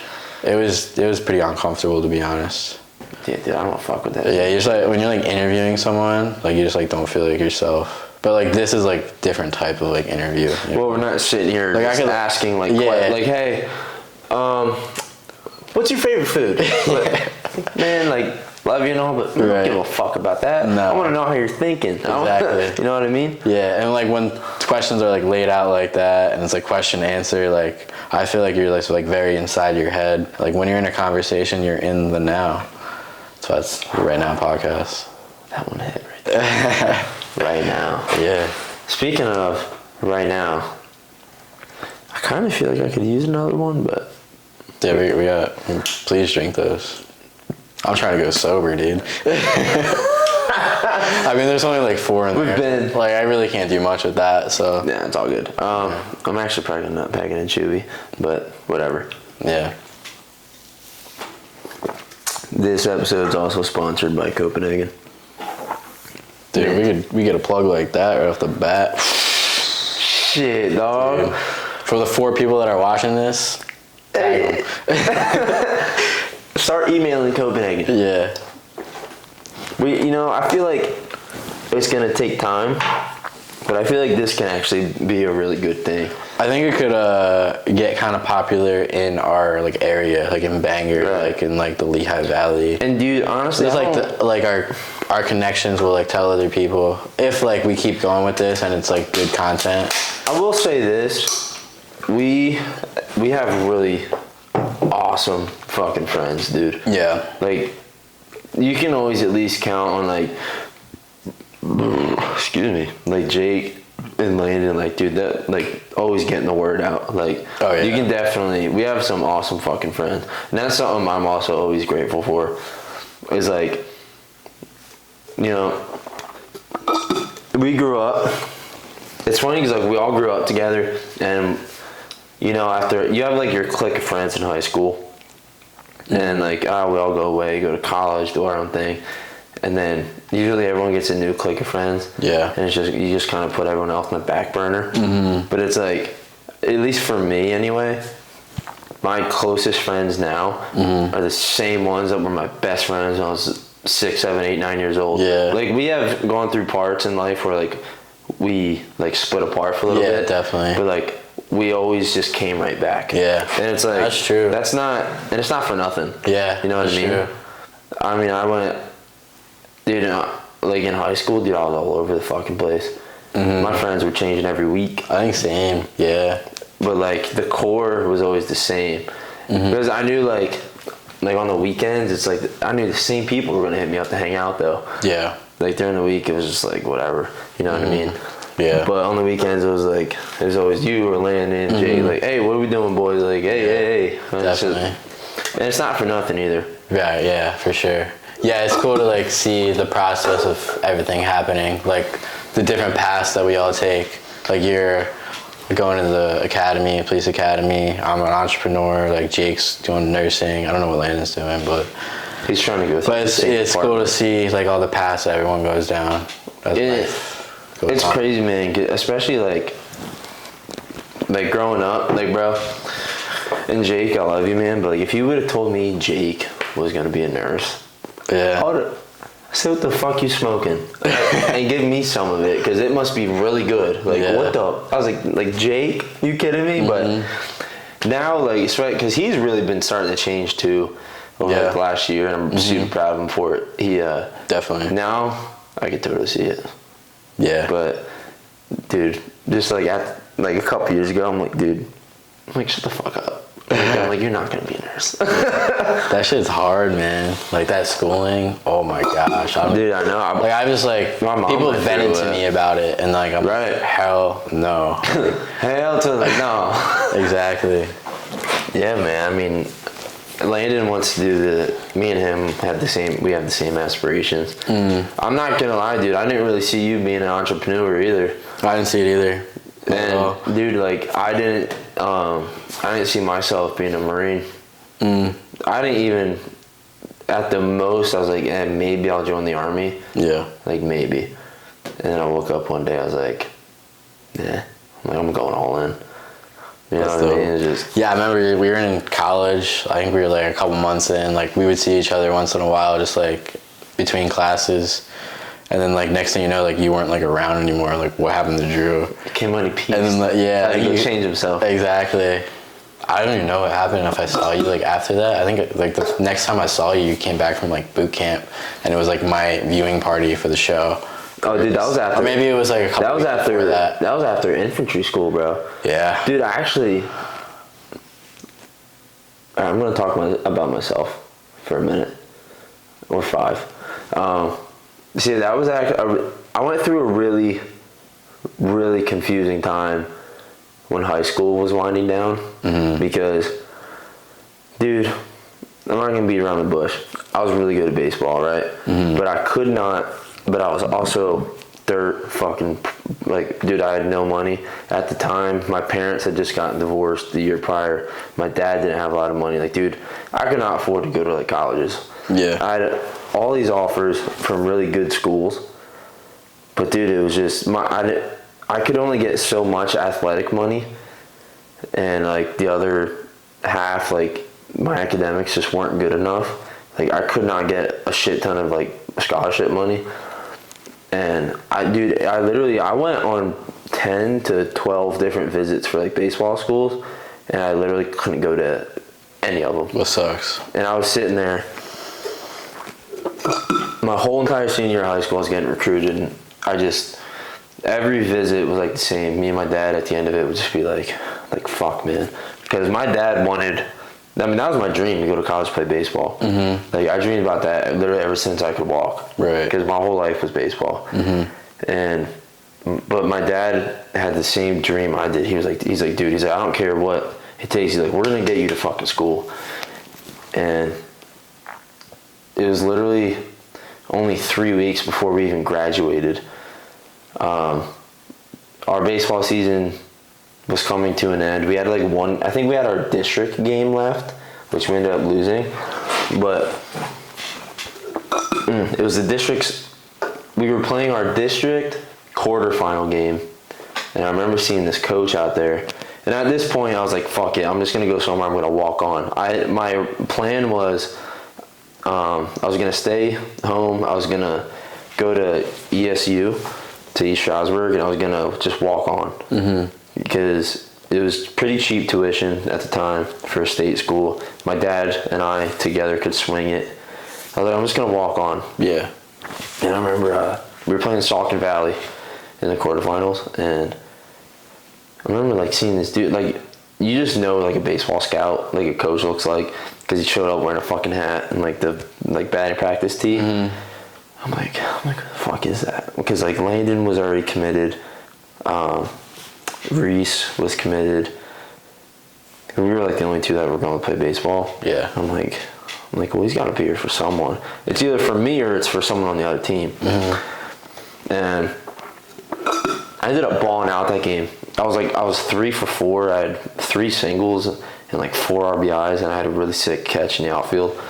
And it was the coach from Northampton Community College, and I didn't even think about Northampton at the time. Yeah. It just like didn't register because I had all these other colleges.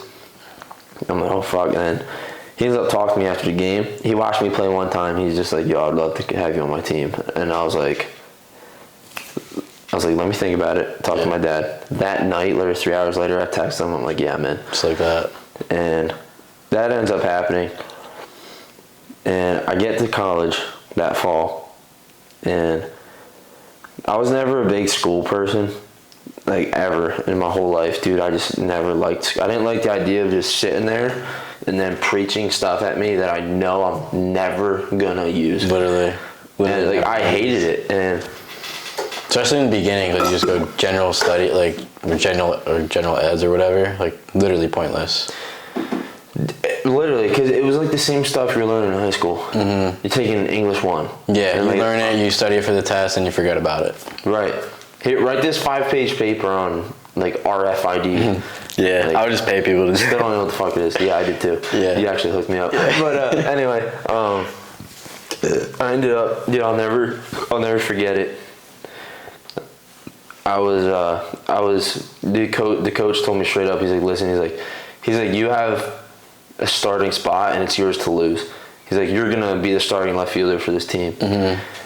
Dude, I was going to practices. I was balling out, but I'll never forget it. I walked in to that first day of classes. My major at the time was criminal justice, and I didn't say it to anyone at the time until a couple months later. Mm-hmm. But I walked in that first day of classes, and I just knew I wasn't supposed to be there. Yeah. I walked in. I was just like, Michaela actually sat right behind me. She was in my class, and I sat down. I was like, dude, I don't belong here.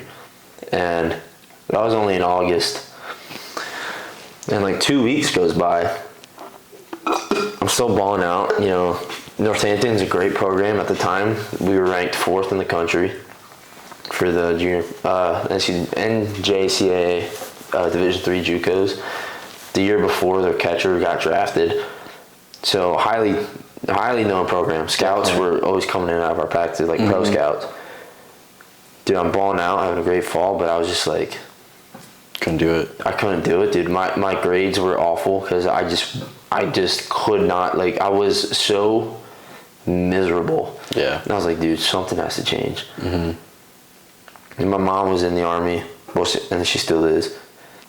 I started talking to her about stuff. I was like, Army, just, not that it wouldn't be a challenge, but I was looking for more. Yeah.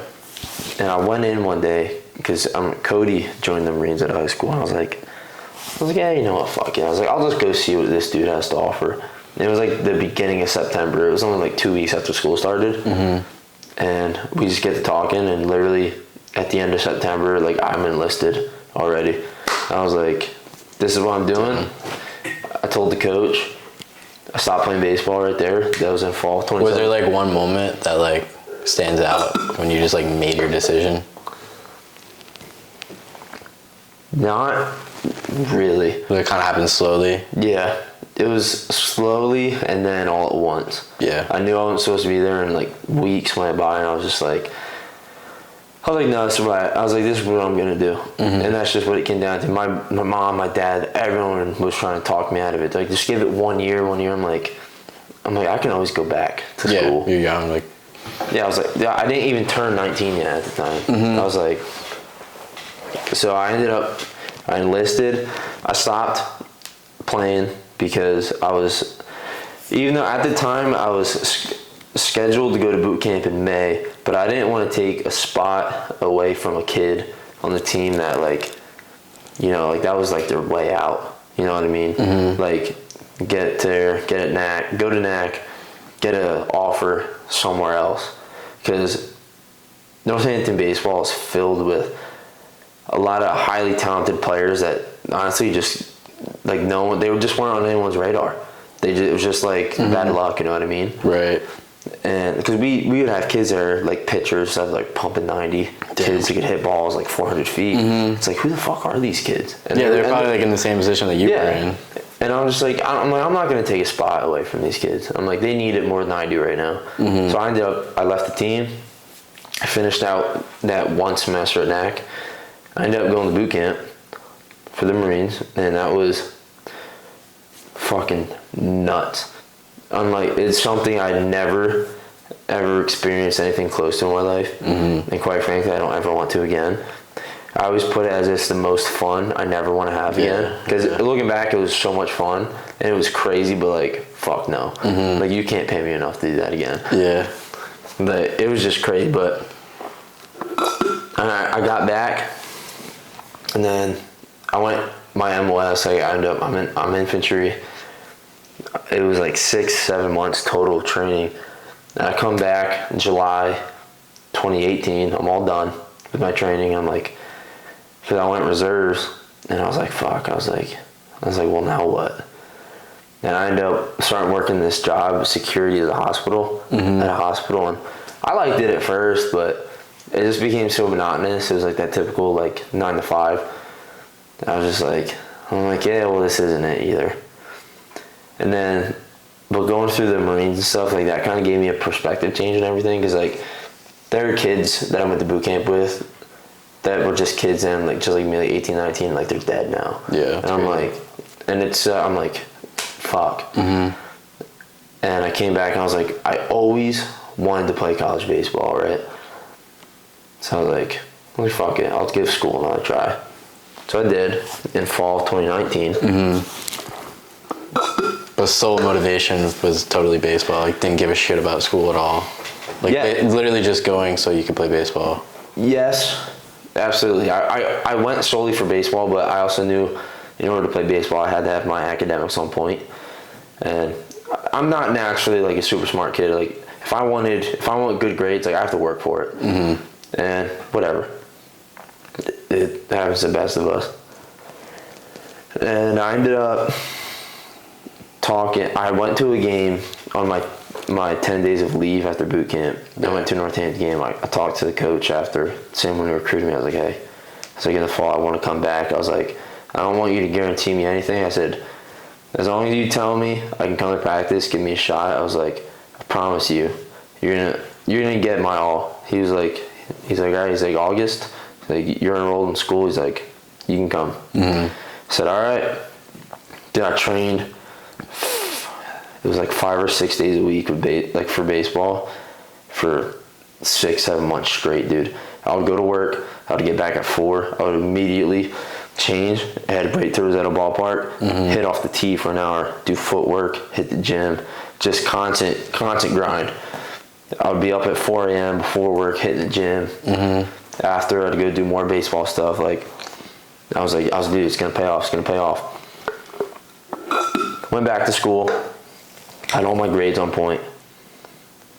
I struggled at first with baseball, with like the live pitching and stuff, because I haven't seen it in 2 years at that point. Oh yeah, dude. I've made that transition before. Well, I actually haven't made that transition, but like going, like not playing baseball and then going right into it, like dude, it's a hard thing to do. And jumping from, I never really had any real college experience, and now I'm playing with like the best of the best. Like this is 1% of high school baseball players. Yeah. College baseball is super small, and I just threw myself to the wolves. And I was like, dude, I struggled bad for like a month. I was like, dude, there were times where I was like, I might have made a mistake.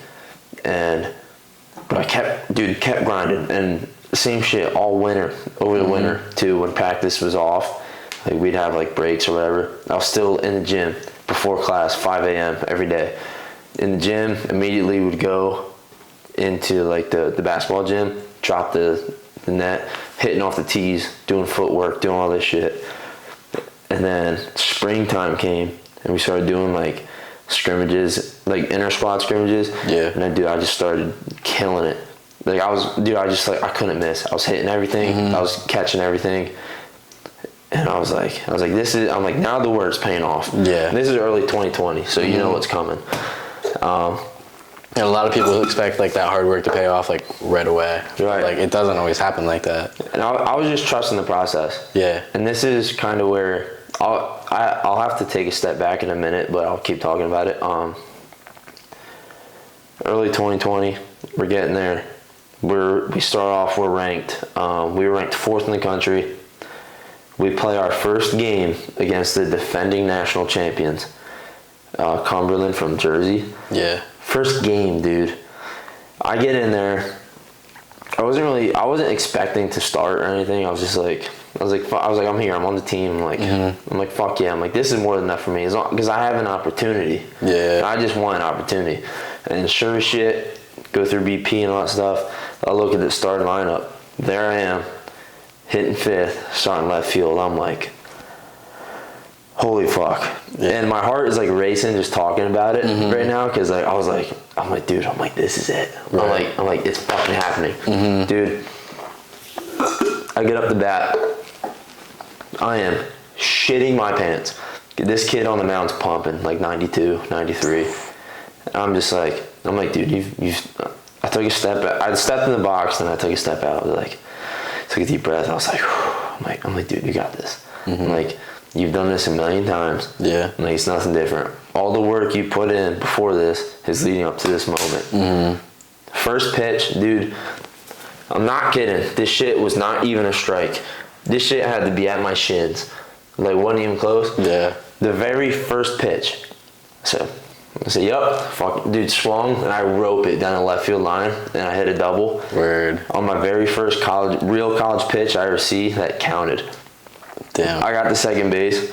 I took a look around, and I soaked it all in for a minute. Yeah. And I'm like, that just fucking happened. And then I just broke down in tears. Damn. Like, right there in the middle of the game, the shortstop comes up and he's like, yo, bro, you all right? I'm like, dude, you have no idea how great I'm doing right now. Yeah. I'm like, and I just broke down in tears. I was like, if this is as good as it gets, I was like, you know what? I'm okay with that, because I proved to myself that I could do it. Right. And it means so much more than just baseball. Like, just overcoming adversity and like. Well, let's think about it. Like, dude, you started when you were what, like 5 years old? Yeah. And, like, that was like your dream. Like, that whole journey leading up. Exactly. To that moment. And exactly. And I was like, dude, if this is seriously as good as it gets right now, if I never get another hit after this, I was like, it was all worth it. Because I just proved to myself. I proved it to myself, and that was all I needed to. I never did it for anyone else, and I didn't care what anyone else said. Because when I talked about going back to school, man, I mean, they were all doubters. I'll tell my friends, my dad, he's like, sure you want to do that? I mean, like, you haven't played, and it's gonna be 2 years by the time it starts. I'm like, I don't give a fuck. I'm doing it because I want to do it. It's my life. I'm gonna do what I want to do. A lot of times, like, people doubting you is like your motivation to even like go harder. It is. Like, in this case, it wasn't for me. My motivation was just proving it to myself. Yeah. I was like, do this for you. For the one time in your life, I'm like, do something for you. So I did, and I got there. We ended up losing that game, but I ended up going 2 for 4. Like, I had a great game. I ate one right in the fucking back. That hurt like a bitch. Yeah. Sprinted down the first page. Everyone loved it. We ended up going to South Carolina for spring break. I balled out. Funny story. I actually had drill the weekend when we left for South Carolina. I missed the first day. I hopped on a flight Sunday night. Caught a red eye. Dude, didn't sleep a wink. Got down there. I showed up. We had a doubleheader. I showed up in the middle of the first game. I didn't play. Second game starts. I wasn't starting. Dude, I'm beat.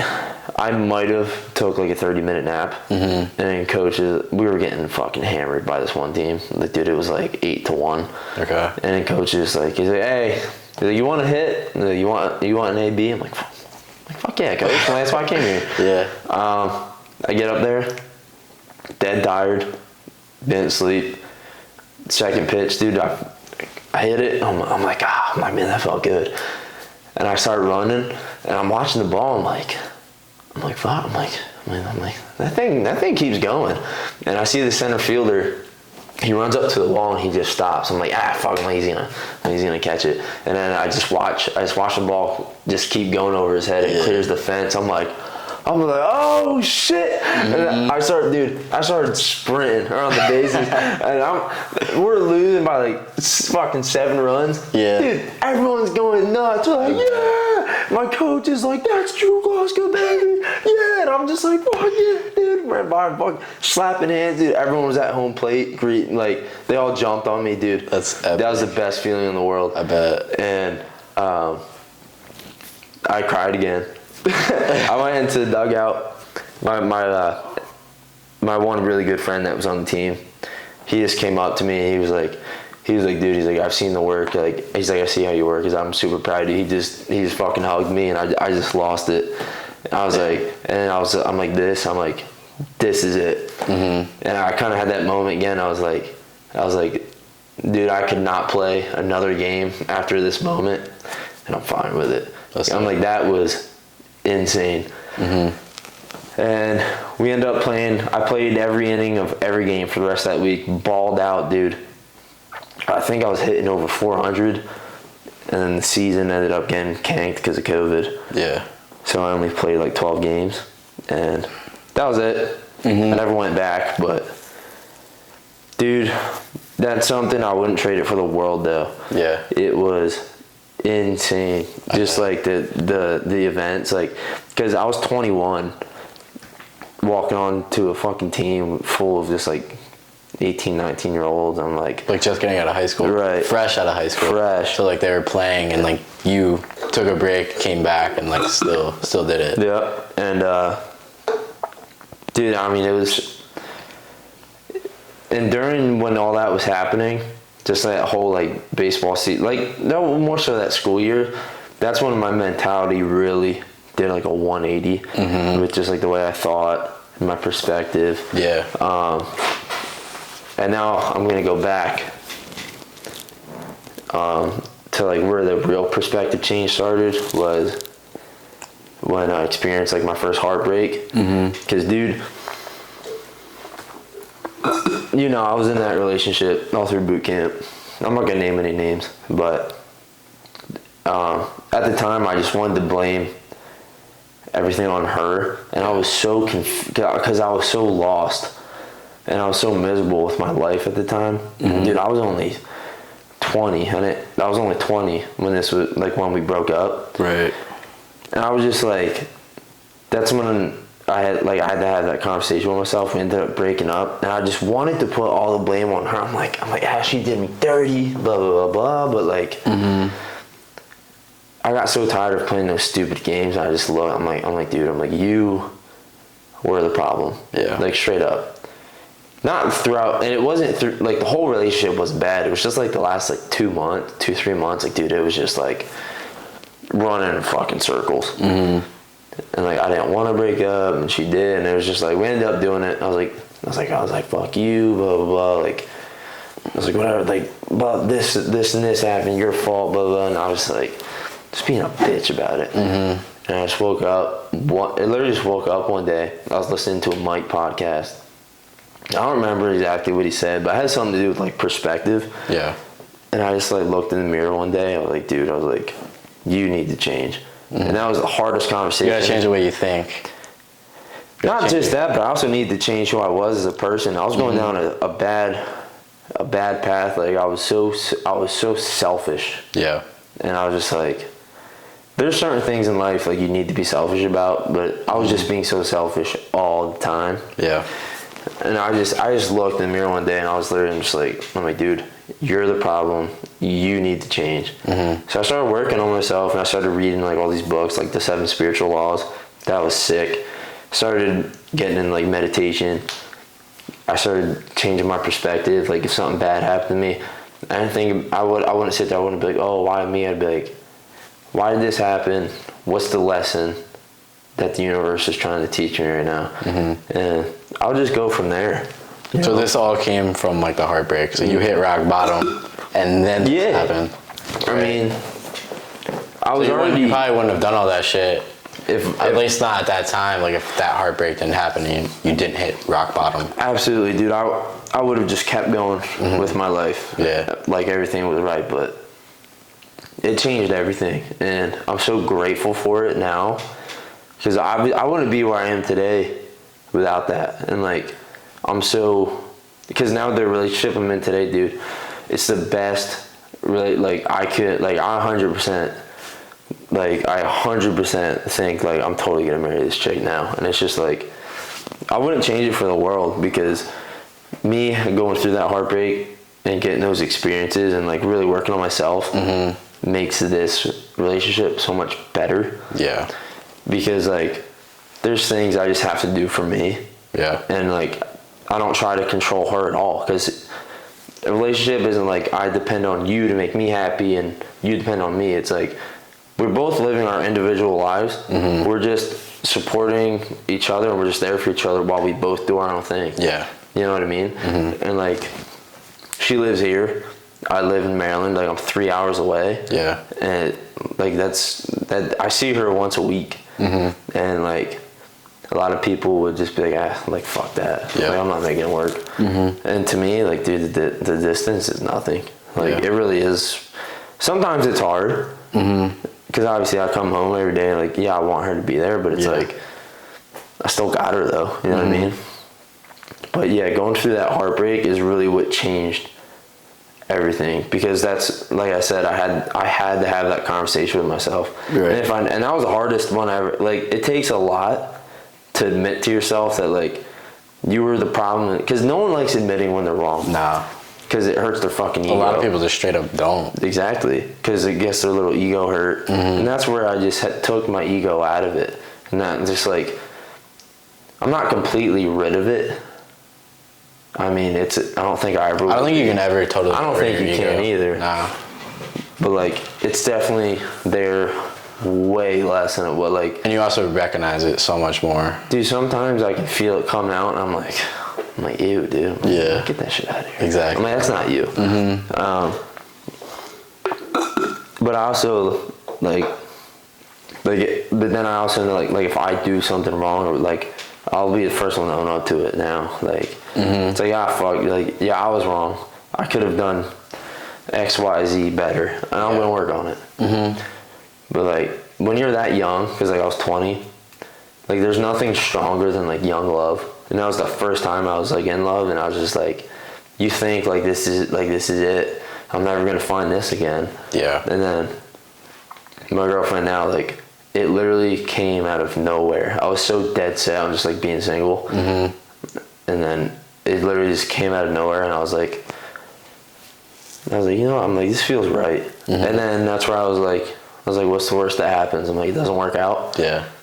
Like, there's 8 billion people in the world. I was like, I think I would be okay. Facts. Like, and then like, and that's how I am, like, where I am today, just like my mentality. And meditation was huge, because I used to have a lot of negative thoughts, but now I catch myself, like, when I have them, I'm just like. What is meditation to you though? Like, when you like, how do you explain meditation? I like the computer example. Like, if you have like 100 tabs open on a computer, and like those are your thoughts, and you're just you're just closing them all out. Yeah. Until there's nothing, and it's just like your breath. Like, either you or your breath, or you're just like feeling your body, or I guess you could just like think of positive things. But I don't normally do that one. I just try to like close out my mind and just be in the now. Right. I try not to think. I try to just be in. I try to just. You really can't try not to think though, because then you think. Right. But like, it's hard to explain. It's a tough thing to do. It needs a lot of practice. I mean, dude, it takes a lot of practice. I remember the first time I tried it, I was like, dude, I'm so bad. I couldn't go more than like. I'm still bad at it. Yeah. I'm still terrible at it, honestly. I couldn't go more than like 3 seconds. But I'm someone who needs it. Like, if you're bad at it, and you probably need it. Right. No, I completely agree. Cause I couldn't go more than like 3 seconds without being like, I'd be sitting there, I'm like, I'm like, fuck. Well, there's another thought. Yeah, I would say, like, just because like you're thinking about shit doesn't mean you're doing it wrong. You're still doing it, but it might just take you a little longer than someone else. Like, right. You just have to keep bringing yourself back. You know. And there's different forms of like, meditation isn't just sitting here fucking. Like, I find a lot of like the best meditations for me is like when I'm active, like just like going on a hike. If I'm like by myself, just like walking up the side of a mountain. Yeah, like, dude, that's another kind for sure. Like, it's so relaxing. Yeah. Just going on a walk, like that's where I have like the best experience. I love that shit. Because like for me, it's hard to just like sit still. I can do it, and I force myself to do it sometimes because that forms discipline. Yeah. But the best is just like, man, especially after like a long day at work, I'll come home, just put on my shoes, and I'll just go walk. And I'm just like this is great, especially with like sunsets and stuff. I'm like, that's a game changer. Absolutely. Just like, this is all natural and it's free. Like, this is the best shit ever. Yeah. like this has been around forever. Like your phone, like it wasn't always around, but like you going out in the environment and just walking, like that's always been a thing of mankind. Exactly. It's not man-made. Yeah, it's totally natural. And it's so amazing to think about how like the sky and like we can get that, like a sunset or a sunrise, and like we don't do anything. And people take it for granted. Yeah. Like people are gonna look back in life and be like, you know, I wish I enjoyed like this or that more. Definitely. Even just the little things. Like this right now, I'm just like having a conversation. Like, yeah, dude, I would hate to look back and be like, I wish we just had like more conversations. Instead of just like real conversations, not sitting texting like, hey man, what'd you do today? Yeah. Like that's great and all, but like they're just words on a screen. Exactly. You don't get the connection. You can't feel the energy. Like body language is like, I would say more than half of it. Yeah, dude, body language is also huge. Imagine if I was just sitting here right now and like you just tell, I was just like, yeah, okay. Yeah. Like I don't want to be here, fuck this. You'd probably be like, we'd be 10 minutes in, you'd be like, all right, and that's that today. Literally. Like you can say so much to someone just by like looking at them in a certain way. You can say a lot without words. Yeah. I mean, a lot. Even just looking at someone in the eyes. Yeah. And so sometimes I'll just do it like out of random, like I'll just like give someone like a look, like we're not saying anything, I'll just give them a look and they're like, what? I'm like, I didn't say anything. Like what, dude? But like you kind of like are with your body language in your eyes. You look at someone and, what, bro? Yeah. I'm like, calm down, killer. I'm just hanging out. It wasn't that deep. Yeah. I'm not sizing you up. Like I do it on purpose sometimes just to mess with people though. I just think it's fun. Some people need to check themselves. Yeah. Just because someone looks at you, dude, it's not the end of the world. You know what I mean? Yeah. You should have human interaction. I promise it's good. Absolutely. It's been learning how to actually like talk and interact with people has been huge for me. So I used to not be good at that. I used to have like a lot of conversation with people, but I'd be like just like looking off in the distance, and I used to never be able to do eye contact. Oh yeah. I don't know why. I was just like, don't look at them. That's weird. It's just like a habit that you formed, and like you just kept doing it, and you have to break that habit. Yeah, and that's something I also worked on. I was like, dude, like just look at something like this. Like it's not weird. Now it is. You're just looking at another human though. Yeah, like, exactly. There's nothing weird about it. But I mean, that's whatever. Not everyone can relate, but there's certain things with like humans, like something as little as that, like eye contact, like goes such a long way with communication. Definitely. Like if I was like with my girlfriend, I was just like this the whole time, just like looking off and trying to talk to her. Yeah. You should try it. Give it a try. See what happens. She'd be like, "Why are you looking at me?" Like, yeah. Like I don't know. Like, I don't know how to talk. Like, yeah. She would probably be like, "What? You don't like me anymore?" Like, yeah, shut up. Right? Yeah. Oh shit. All right. What else do we want to talk about? I mean, right now, man. I mean, that was kind of, we got your backstory. Yeah. Do you want to hit on it? Like now, where you got out of college, you played baseball. Right. You're still in the Marines. You're in the reserves, so you go like once in a while. Yeah, once a month. And then you just joined the police academy, right? Mm-hmm. And you were living in Bangor, and now you're in Maryland. Yep. Now I'm in Maryland. I got a job down there. I'm like 4 months in. I'm having a lot of fun. I made a lot of really, really awesome friends. Like met a lot of cool people. Maryland's not where I wanted to be. It's not where I'm gonna be. But it's a start. Definitely. You know, it's definitely like my foot in the door to going where I want to go. Cause I really want to go down south. Like I really love Texas. That trip, like I fell in love for the second we got off the plane. It felt, even though America, right? Even though I was never there before that, it felt like home though. Like it just felt right. Everything about it felt right. And there's so much to do there. Yeah. So dude, Texas is huge. Yeah. And especially with like the good weather, how it's like always warm. So I hate the cold. Me too. I know you do too. Great, like that lake we went to. There's so many of those mountain ranges. I'm like, that's the shit I love. Yeah. I want just like a house with like acres of land, dude. Like that would, dude. The day I get that, it's so cheap there. You're gonna be a fucking hermit. Yeah. Like, you're never gonna hear from me again. Yeah, Texas is dope, bro. Like Houston's my favorite. Austin was a little weird, to be honest. It was definitely weird culturally. Yeah. It just wasn't what we're used to. But I bet like the outskirts of it are a lot different. Like I would never live in a city. I'd probably live in like the outskirts. Same. I can't do city. Yeah. Too much traffic, too many people. But yeah, the weather, actually we got pretty shit weather, but like it was still like warm. Yeah, it was like 60s, 70s. Yeah. The houses are spread out. Like all the houses are huge. There's so many businesses over there. Like there's so many things to do. Right. Like the one day we went like karaoke, go-karting. Like what else did we do? Like back to back. Yeah, like you really can't do that in PA. So like I guess you could, but not that scale. For sure. But you have places like that around here, but like there's just it's like times 10 in Texas. Right. Cause I mean we live in such a small town. Yeah. And like everyone knows everybody, which I really like that, but at the same time, there's so much more out there. Definitely. And I want to experience that. You know what I mean? Yeah. Like this little bubble, it's great, but it's comfortable. You can get out of it. You know what I mean? There's just so much more to life. So many more experiences to be had. For sure. And all like the great things in life never really come from comfort either.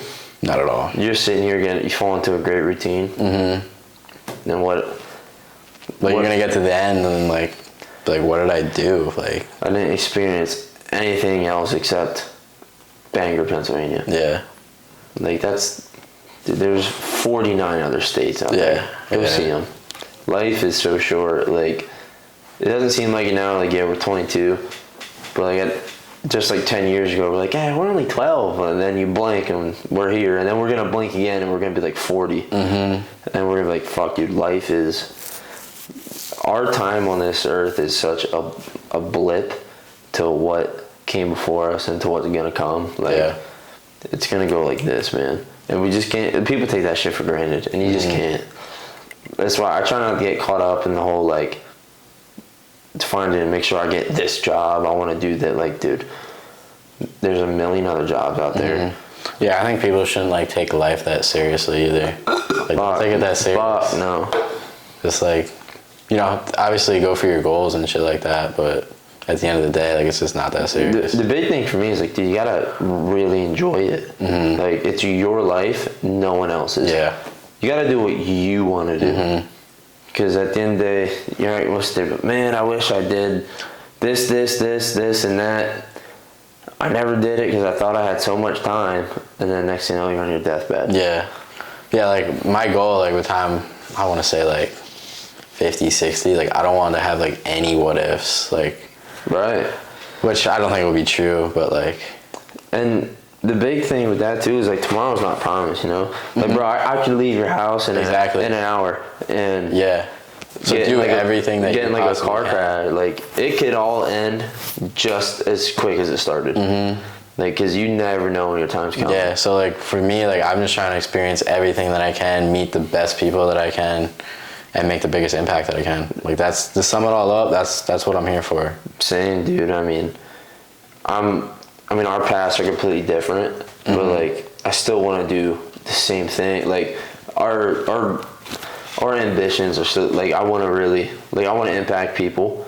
I want to leave like a lasting impact too, like shit they'll never forget. Yeah. I want to teach, but I want to also really enjoy it all because I'm never gonna get to do this again. Yeah. Because like once we're dead, that's it. There's no going back. Yeah. You had your one shot. You know, and there's like no set way of doing it. Like everyone has a different way. Like some people want to live in a small town their whole lives, and there's nothing wrong with that. Nothing wrong. That might be someone's dream. Yeah, I'm just saying that's not for me. Same, but I feel like a lot of people can relate to us, and they don't take action on like what they really want to do. For sure, I think a lot of people care too much about what other people think. Like, dude, other people's opinions, they're just opinions. Yeah. Like, they do not matter. You can look me dead in the face, but dude, I fucking hate you. I'm gonna be like, great, I love you, bro. I hope you have a great day. Yeah. Because that literally means nothing to me. Mm-hmm. What you just said doesn't affect my life or my decisions in any way. Bro, I don't like you. I think you're doing this wrong. That's great.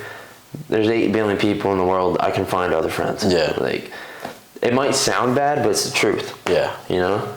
And the truth will set you free. Facts. So, whatever. That's the thing I've really grown to, like, really connect with, is just kind of like, not kind of like a whatever attitude, but just kind of like things like that. It is what it is. Mm-hmm. Especially things you can't control. Like, if you can't control it, why are you stressing over it? Mm-hmm. Nothing you can do or say is gonna change it. Like, yeah. Like, there's no sense of worrying about it, but like you can like change it by like changing the circumstance. You know? Can. Like, you're gonna come into so many challenges and problems and struggles along the way. Like, at this point, like, we gotta expect it. It's life, dude. It's not perfect. Mm-hmm. And the other thing I like to think about is, like, that all happens for a reason. Mm-hmm. Like, it doesn't just happen because the universe is like, yeah, fuck this guy. Yeah, like, you have to go through that shit to get to where you want to be. You have to. Mm-hmm. Like, if you want to get like somewhere really high, like, it's gonna be hard. Like, there's no shortcut. Exactly, bro. In order to get to the highs, you gotta go through the lows. Like, you have to. Yeah. It's not a straight line. No. Life is, it's interchanging all the time. Yeah. And honestly, like, it's a thing of beauty. Because if life was just this, yeah, like, it really wouldn't be. It wouldn't always go up. What would you stay the same? And what would you get from it? Yeah. If life was just even keel all the time. Like, there wouldn't really be emotions, because it would always be the same emotion. Yeah, dude. I mean, and a really good example is, like, look at, like, professional athletes, right? Millions and millions of dollars they make, and so many of them are super unhappy. People like actors like Robert Williams and stuff like that, Heath Ledger, like, they commit suicide. Yeah. And in our eyes, like, dude, they had it all, but it's like they were successful, right, as far as financially. In society's eyes, but were they happy? That's the only thing that defines your success, is happiness. Like, don't get me wrong, money can definitely get you a lot more opportunities and stuff, but, like, it's not the sole happiness. No. Like, if I make X amount of money, then I'll be happy. Money just, like, enhances your life. It does. Like, if you're like a dick, like, you're probably gonna be more of a dick if you have money. Mm-hmm. But if you're like a good person, like, you're gonna be able to help so many more people when you have money. It's like it's kind of like finding, like, a purpose. Yeah. Like, you can make all that money, but if you're not into what you do and it doesn't feel like it gives you purpose, like, then what's it for? Exactly. I have all this money, but I'm unhappy and I hate my life. Mm-hmm. Whereas, well, I'm making, $70K a year, but my life has never been better. Yeah. I love what I do, and that's, like, the biggest part. Mm-hmm. Just being happy, dude. Here's a cool question. Say if you, like, woke up tomorrow and you had $1 million, like, how would you just even go about life? Truthfully, $1 million in your bank account, like however it got there, but you're a millionaire. Right. Dude, honestly, I probably wouldn't change much. I would put a shit ton just, like, in the back, like in, like, a savings, like a different account. Yeah. And I would put probably a small amount in, like, my normal one, and I would probably just go about my life normally, except I would probably make some investments, maybe buy a thing here, like, literally 1 or 2 things that I really want. Mm-hmm. But other than that, I'll just go about life normally. Because would you go same job, everything? Right now, yeah, for sure. Yeah. I wouldn't change a thing right now, because I truly love my life and, like, what I'm doing right now. And that might change by the time I'm 25, 30. Fuck, it could change next week. Yeah. But right now, this second, I wouldn't change a thing, dude. Mm-hmm. I feel like I'm exactly where I'm supposed to be in this moment. I like that. What about you? If I had $1 million? Shit, dog. I'd be at the club. No, I'm kidding. No, I would definitely live it up. Like, I would definitely travel, make some trips. Ooh, that's a big one. But, like, travel. I think a big portion of it would be, well, first of all, I would, like, just, like, take care of the people in my life that like mean a lot to me. Right. Just get them taken care of, and then I would probably put like a lot of money in like my business. Yeah. 'Cause I know I can grow that shit. If I had capital, I could definitely grow that shit. And then just to be smart with it, I would probably like invest into like maybe like real estate, or just like have a couple places, because like when you buy, that's what I was thinking. Yeah, like when you have property, like that property, like just because like you're not living there, like it's not a waste of money, because like you could sell that. It's yours. It's yours. So. Like it's an investment. It's not like a rent, like what we're doing. We're not living month to month. Yeah, I would say the first thing I would probably do is go to Hawaii. Bring some friends, bring the fam, just live it up in Hawaii for like a couple weeks.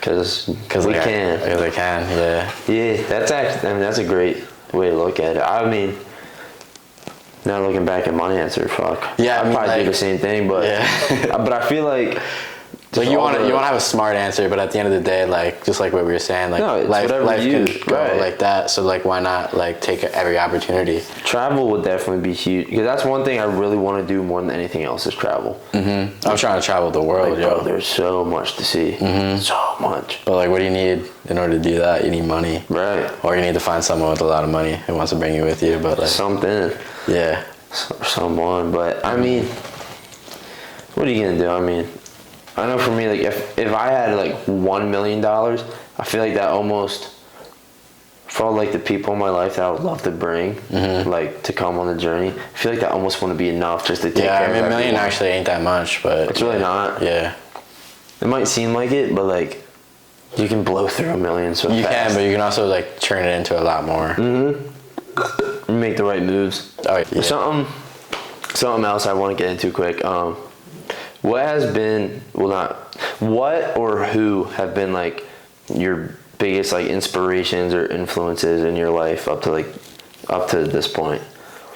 The first one that comes to mind is definitely my dad, just because like, I mean, he like raised me, and then like he was like the one that like really taught me like how to work hard, just like work ethic. And, yeah, like, dude. Just like the proper morals, and like, you know, how to think about like family and all that shit. So like that's definitely I definitely wouldn't be like where I am without him, like for sure. Just from the get-go. So that's number one. In real life, you've heard about Josh, right? Yep. I would definitely say him in real life is like my top like mentor right now. He's like an entrepreneur himself. He owns like multiple businesses. I met him like when he like was a lot different. Like he was just like a normal like adult. He was like 40 years old. He was like pretty quiet, didn't talk much. I met him at like a ninja gym, and then like I just like saw him transform like completely, and now he's like he does the craziest shit I can think of. Like this man like literally just like woke up one morning and just ran as far as he could. Like no food, no water, just ran as far as he could until he couldn't go anymore. And he was like licking up water off the side of the street. So like he does like crazy shit like that, and then he's just taught me so much in business and like in life. He sent me to like the Tony Robbins thing.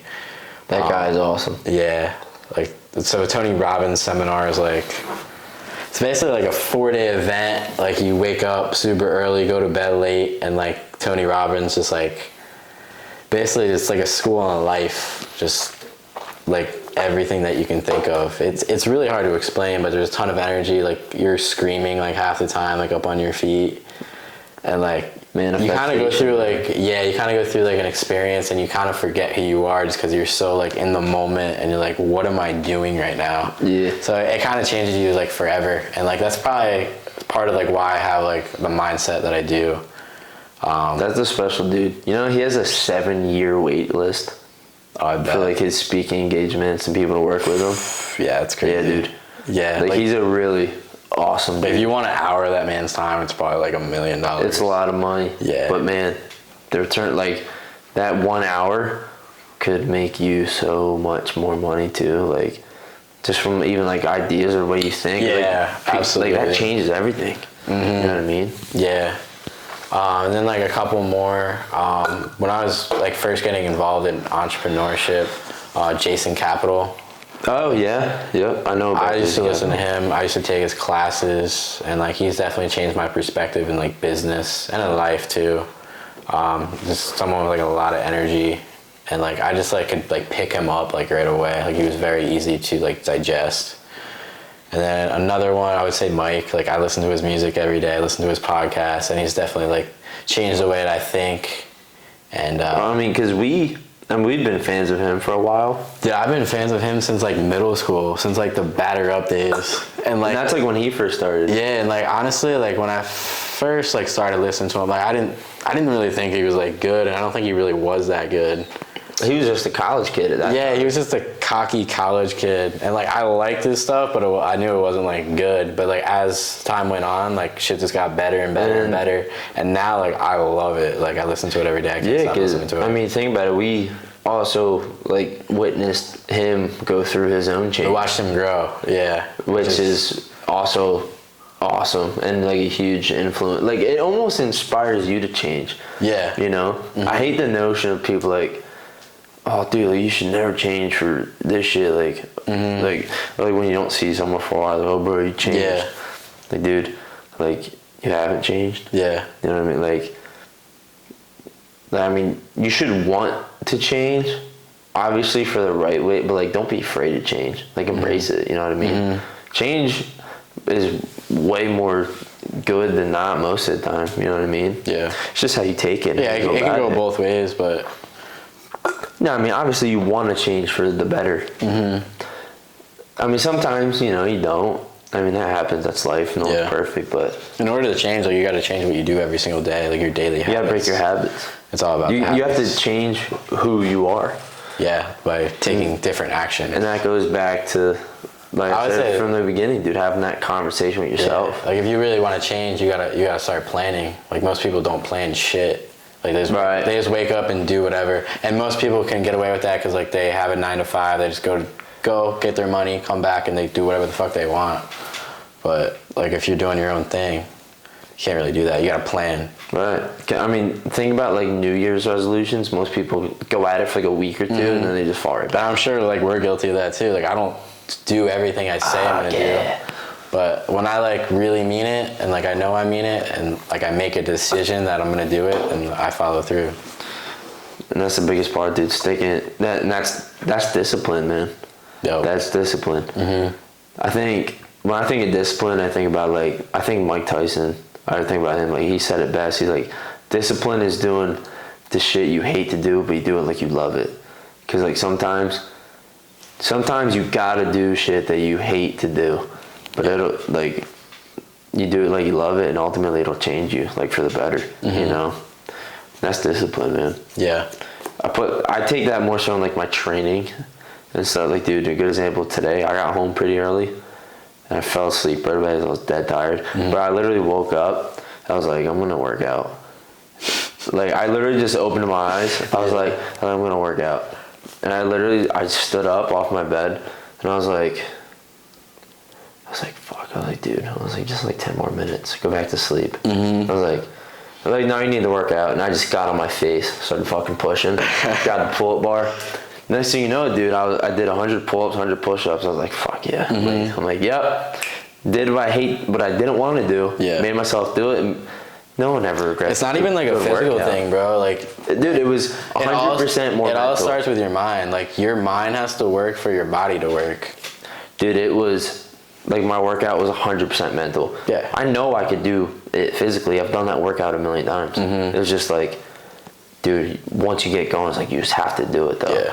And it was like the first 5 minutes were like the hardest. After that, I was like, I wanted to keep going, but like, you know, I had to be smart. Yeah. I didn't want to go until I couldn't move anymore. And that's how you get hurt.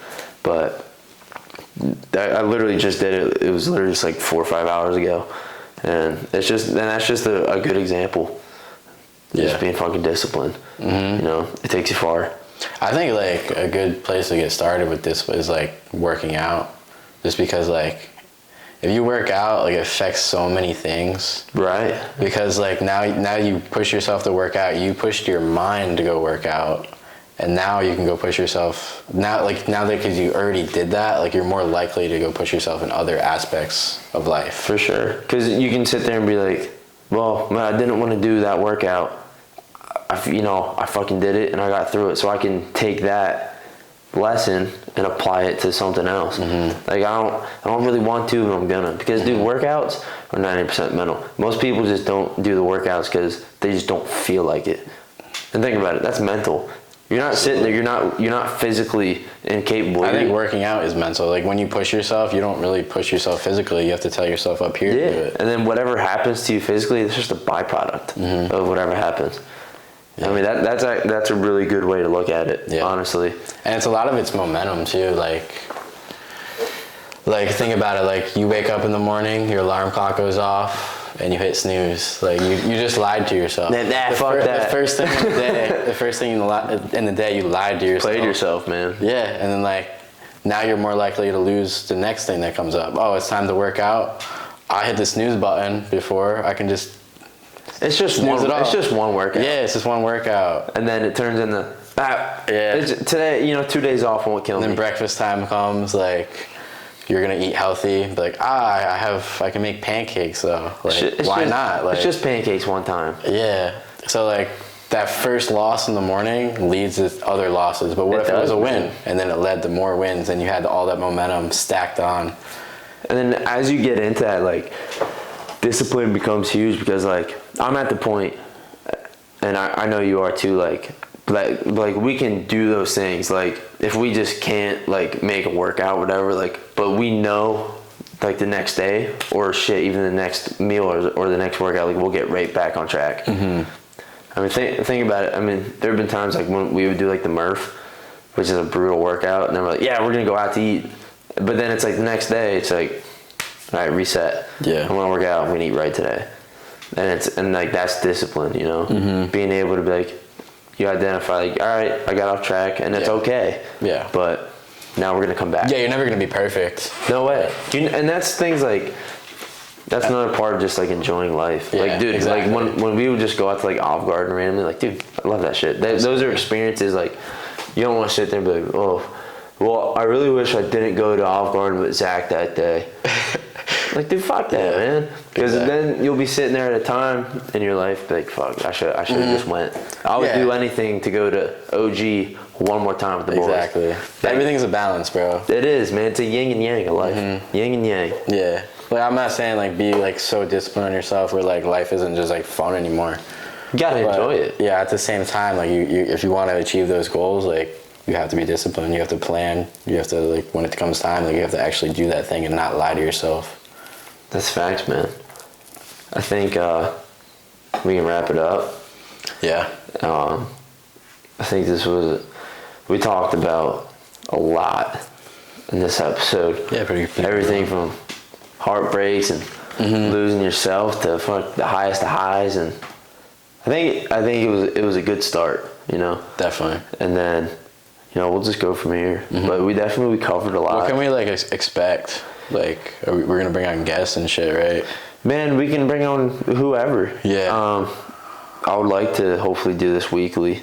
Yeah. But yeah, man, bring on guests. I mean, if like anyone ever watches this and like, they want to be on, just like shoot us a text or DM. Yeah. I want to get exciting ass people on and just like kind of like what we did today, just like dive into their story, get it out. Yeah, like just figure out how they tick, and just take it from there, and just the conversations will just take themselves. Just like it did today. Yeah. We got off to a rocky start. Sitting here, we're like, I don't even know why it was so funny. So, I'm Zach Day. Anyway, we're going to end it right there. And, hope to catch you next time. Take it easy.